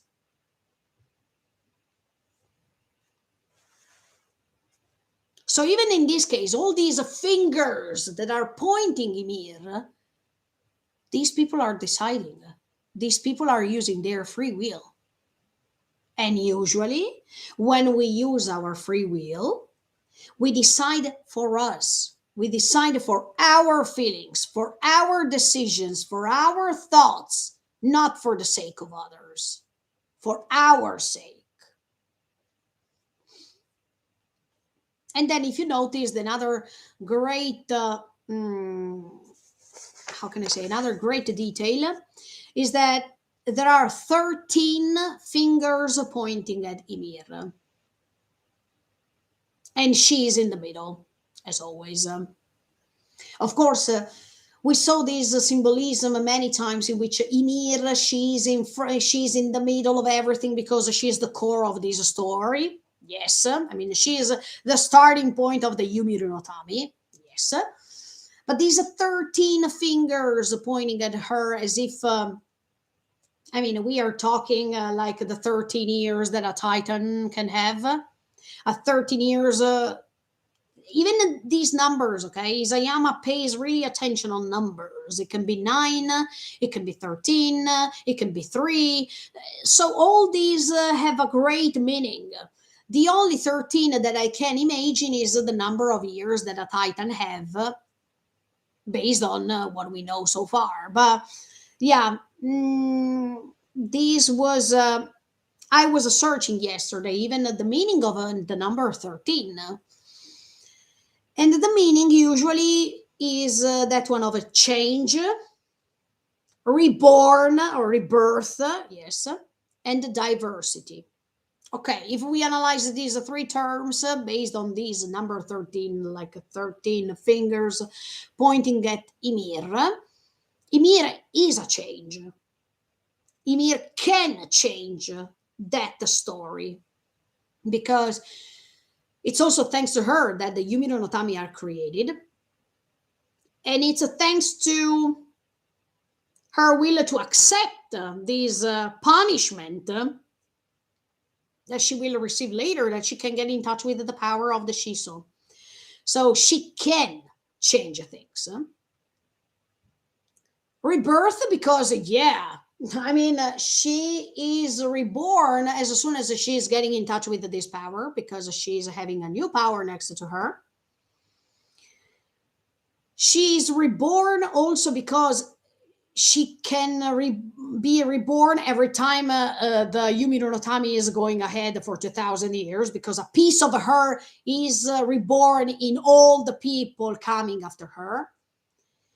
And the diversity, because all these 13 fingers pointing at her, it means that she's different. It means that she is the culprit and they are not. It means that she will become different also because of the power she's getting in touch with. She will become different because she will be the slave that can be praised by the king, and she can become the uterus of the king because she is going to be used in order to create other kids. So her position will be different from that moment going on. So all these meaningful things that are connected with the numbers are so special, and I really like to search them. I really like to analyze them, detect them. But definitely she's in the middle because she is the creator of the loop for 2,000 years after her death, physical death, because with the memories she's still there until Eren is going to release her. But she is the creator of the loop also, thanks to her life, her own life. And she is the center of everything. Because from Eren's point of view, she is the center of everything because it's thanks to her that Paradise went in this condition. I mean, if Ymir was not there creating the Yumi no Tami, etc., into 1,000 years of slavery compared to the rest of the world, etc., Eren was not there in that condition at that time. So you see, actions that are creating consequences, always. And then King Fritz is asking her, is that you who freed the pigs? I still believe that he did it. But you understand why I told you this. Yeah. Anyway, she is looking around her before answering.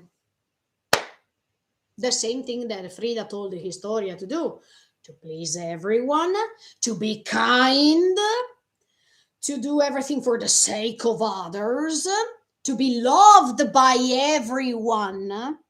And this is the most important thing, because Ymir is looking around her to understand what she has to do. What am I going to do now? And once again, the free will, because she chose to say, yes, I did it. No matter if she was imposed by the glimpse of an eye of all the others, by all of these people looking at her, she decided to say yes because it came from her mouth. So it's her own decision. But why she did something like this? Because maybe she hoped that she would have been loved by everyone because of her reputation compared, I mean, externally speaking, where all the others were saying, oh, thank you for saving me. You're so kind, and blah, blah, blah, blah. She did it because of the sake of others, because by sacrificing herself, other people can live. And by seeing what happened that time when her village was destroyed, but the result was the marriage of the king with all these white petals, she thought, okay, if I repeat the same thing by lying to myself, because I know that I didn't steal the pigs and I didn't release them. I know. So I'm lying to myself in that moment. By lying to myself and by denying myself who I am, oh, if that's the result, that I can create peaceful things for others, okay. I saw it. I saw that before. Thanks to me becoming a slave, I could grant the marriage of the king. I could reach love. I could send these, thanks to my pain, they could reach love. So my sacrifice is totally fine. I open a bracket. This is the same way which Eren is behaving till now. Close the bracket. And this is number one of the destiny of Yumiro no Tami. I call it the destiny of Yumiro no Tami. You will understand why later. I mean, throughout even tomorrow's live streaming. Why do I call it like this? Because it's a thanks to this decision Ymir made that for 2,000 years, her population was always behaving like this, always becoming the slave of the rest of the world. It can be Eldians, it can be Marlians, it can be the rest of the world. Always sacrificing for the sake of others. And in fact, the paradise was considered 100 years before, since 100 years before. But let's say Yumiro no Tami were considered the devils, the people with that had to be exterminated. It's like as if this is the destiny of all this population of Yumiro no Tami that is already written, actually. Because even the Yumiro no Tami, the population of Ymir, is going to repeat the same mistakes of the person who started everything. That means Ymir. Because inside of all the Yumiro no Tami, there is even a small cell of Ymir is there. They are all descending from her. So it's like as if she is spreading for 2,000 years the same marked and cursed destiny. And this was already the number one. And this is really interesting because you see that everyone was sacrificed for the sake of others. Even Grisha, who was on the other side of the ocean, he was a Yumiro no Tami. And even if he was living in Marle, he was sacrificed by being betrayed by Zeke. And also Zeke was sacrificed because he had to become an honorific Marlian in order to let his family live better. See? There are so many, even Grisha later, he sacrificed himself for the sake of his son from the future, telling him that it was good to do something like this. The Even the Chosahedan who are going outside of the walls to protect the people who are staying inside of the walls, they are sacrificing their lives for the sake of others. It's all a leitmotif that keeps repeating over and over again for 2000 years. Even the same Frida or the royal bloodline. It's better if we sacrifice and we pay for the crimes of what happened 2000 years before, sacrificing yourself for the rest, for the best of the rest of the world. Over and over and over again. Okay, last thing that I tell you for today. So sorry, guys, but it's already 4 hours that I'm talking, and this will be just part one. Aiuto, help me. So I think that I have to discuss other two times, and I don't know when the new live streaming will come out. If it's tomorrow, or if it's late in the afternoon here in Japan. I still have to decide based on when I will come back from my job. But you'll see. You will understand that I'm live when I'm live. Last but not least, the king says, very well, now you are free. Oh, and I already explained you what happened in ancient cultures a few minutes ago, so go and check it out if you were not here. But free. This freedom is fake, as much as he as a king is fake. So how can you pretend that he's saying something true when he is also fake and he's enrolling a fake role? Okay. That is the same fake things that we find even in paradise, because even if there are the walls, they are not free. Even if inside they think that they are because they live their daily life basis, it's not freedom. The freedom is once you go outside the walls for real, when it's evident to your eyes. It's a fake promise because later you see that she's not free. She's just attacked from behind. So what kind of freedom is that? I don't know. That is the same fake promise, let's say, that Eren and Armin could make in order to reach the ocean by thinking that the ocean was the freedom. But it was not true, because after the freedom, after the ocean, they saw there was a huge problem. There were not continents in which they were free to wander over there, walk, etc., etc. No, there was a pure hell, and we already know this. And then he's saying you are free, but he's deciding for her to be free. Is this freedom? I don't think so. It's already an imposition, or it's already a decision that other people are making about your life. And he was deciding when she could be free and she couldn't be free. So it's not freedom.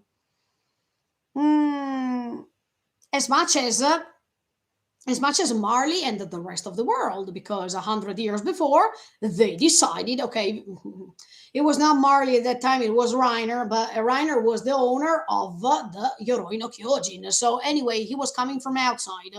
And at that time, as much as in this case, the Marley and the rest of the world, they were deciding when the paradise could be free or not, could be destroyed or not.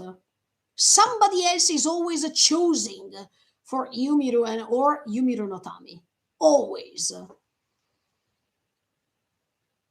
And then believe on the same words of a person who turned you into a slave.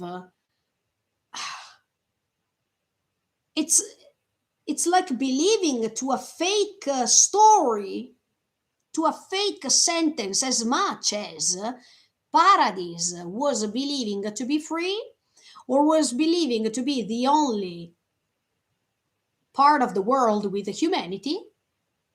Why? Because those memories were imposed by others.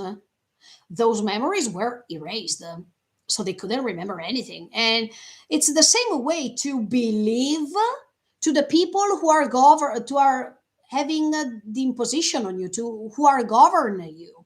In the case of a Paradise was governed by the royal bloodline, who was eliminate all those memories from them, and they were believing whatever they were told. As much as Ymir, in this moment, who's believing to this fake king, because he is a fake king. I want to remark this, fake because he is dominating on slaves, and he was not a king chosen by the population or by loved by his population. He was imposing his authority, and to me that's a fake king. It's not a real one. Historia is a real queen, because Historia was appreciated by her population, and Historia could receive the trust from people. That is different. um and then once again, Ymir thinks that she's free, but she's not. She's going to realize this a few frames later. As much as Paradise people were thinking they were free, but actually they were surrounded by walls, and this is not freedom.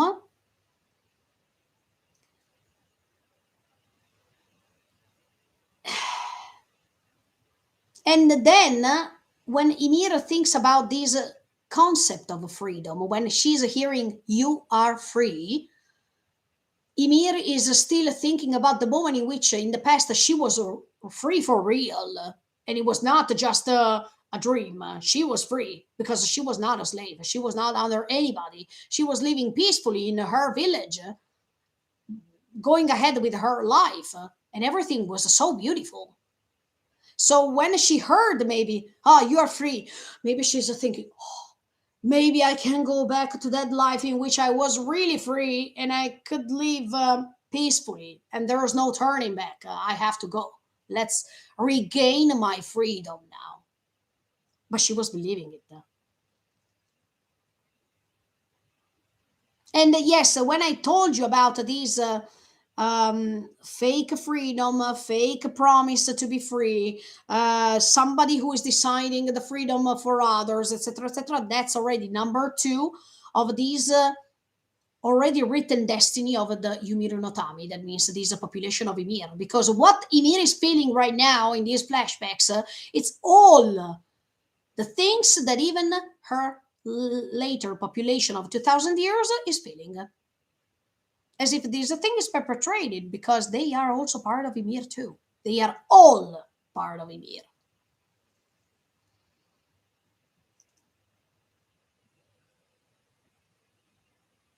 And then Ymir that is running away because she tries to survive, because she's attacked from behind.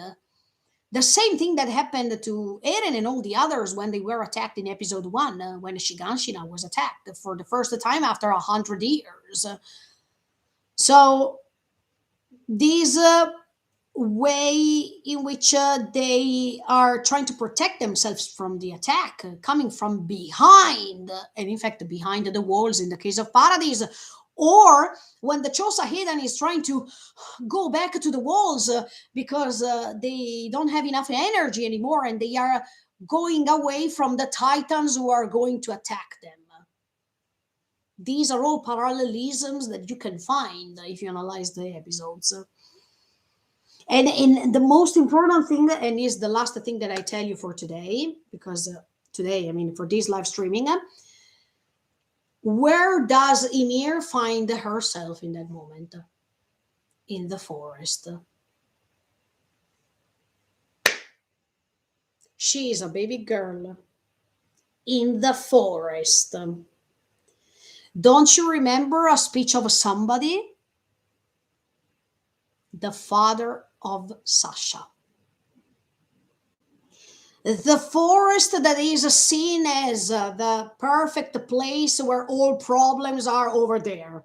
Yes. The forest that is making people feel in danger. Yes. She is attacked from behind.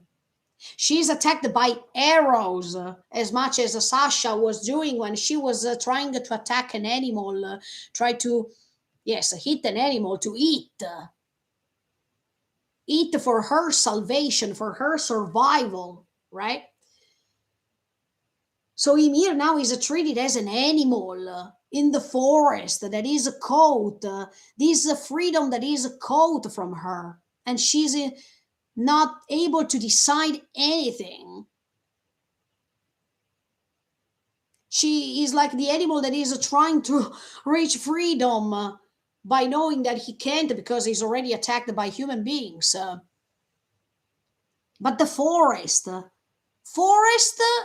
in which, I mean, a place in which you can also find answers. And in fact, Ymir is getting in touch with this great tree. She's seeing in front of her. It's all a consequence. The forest that is obscurity, darkness, pitch darkness. And Ymir that is crying because she's terrified. She doesn't know what to do anymore. Is she going to die? She's afraid. She's a little girl that she is trying to survive because of the sake of other people who didn't even thank her, first of all. And also, she is paying her life, her destiny, because of what adults are making to her. And here, Sasha's dead speech. We adults shouldn't put the kids in the forest. We should learn from our mistakes and not repeat them again. We adults. It can't start from the kids. Even if kids are even more intelligent than adults sometimes, most of the times, but it can't start from the kids. Everything has to start from the previous generations. So I really liked this scene because even in this case, adults are telling Ymir to go inside the forest and find a great danger that is the great power she had. Adults decided to take her into a forest and curse her forever. So, as Sasha's dad is saying about the forest, those adults shouldn't do what they did, but they did it because of their priorities, for their own entertainment, for the authority they had, for the power they were seeking. So, see, if you want to change things, you have to start from the core of everything, the problems that are ruling this cruel world, and leave ahead just the beauty of it. It's difficult. It's really difficult. Definitely. Absolutely. Okay, guys, I think I will stop here because it's already 4 hours and 5 minutes, and I only reached the moment in which Ymir is said that she's free. Okay, no, she's not, but okay. Okay, guys, I think for this first live streaming, that is it. I hope you enjoyed. I know that it's pretty hard for you to follow 4 hours, but it can't be helped. I have to say things clearly, otherwise I can be misunderstood, and I don't want that. See you later, maybe, or see you anyway tomorrow with the part 2 of this live streaming. I still have to decide when, but you will know this when you see me live. Thank you so much. Thank you, thank you, thank you. Hope you enjoyed this immense episode. And next time I will go ahead with other 10 sheets of papers. So then part 3 will be other 10 sheets of paper. Also because, yeah, 35, yes, maybe more than 10. Let's see. Thank you, thank you, thank you. Bye, guys. See you next time. See you later. Bye. Thank you.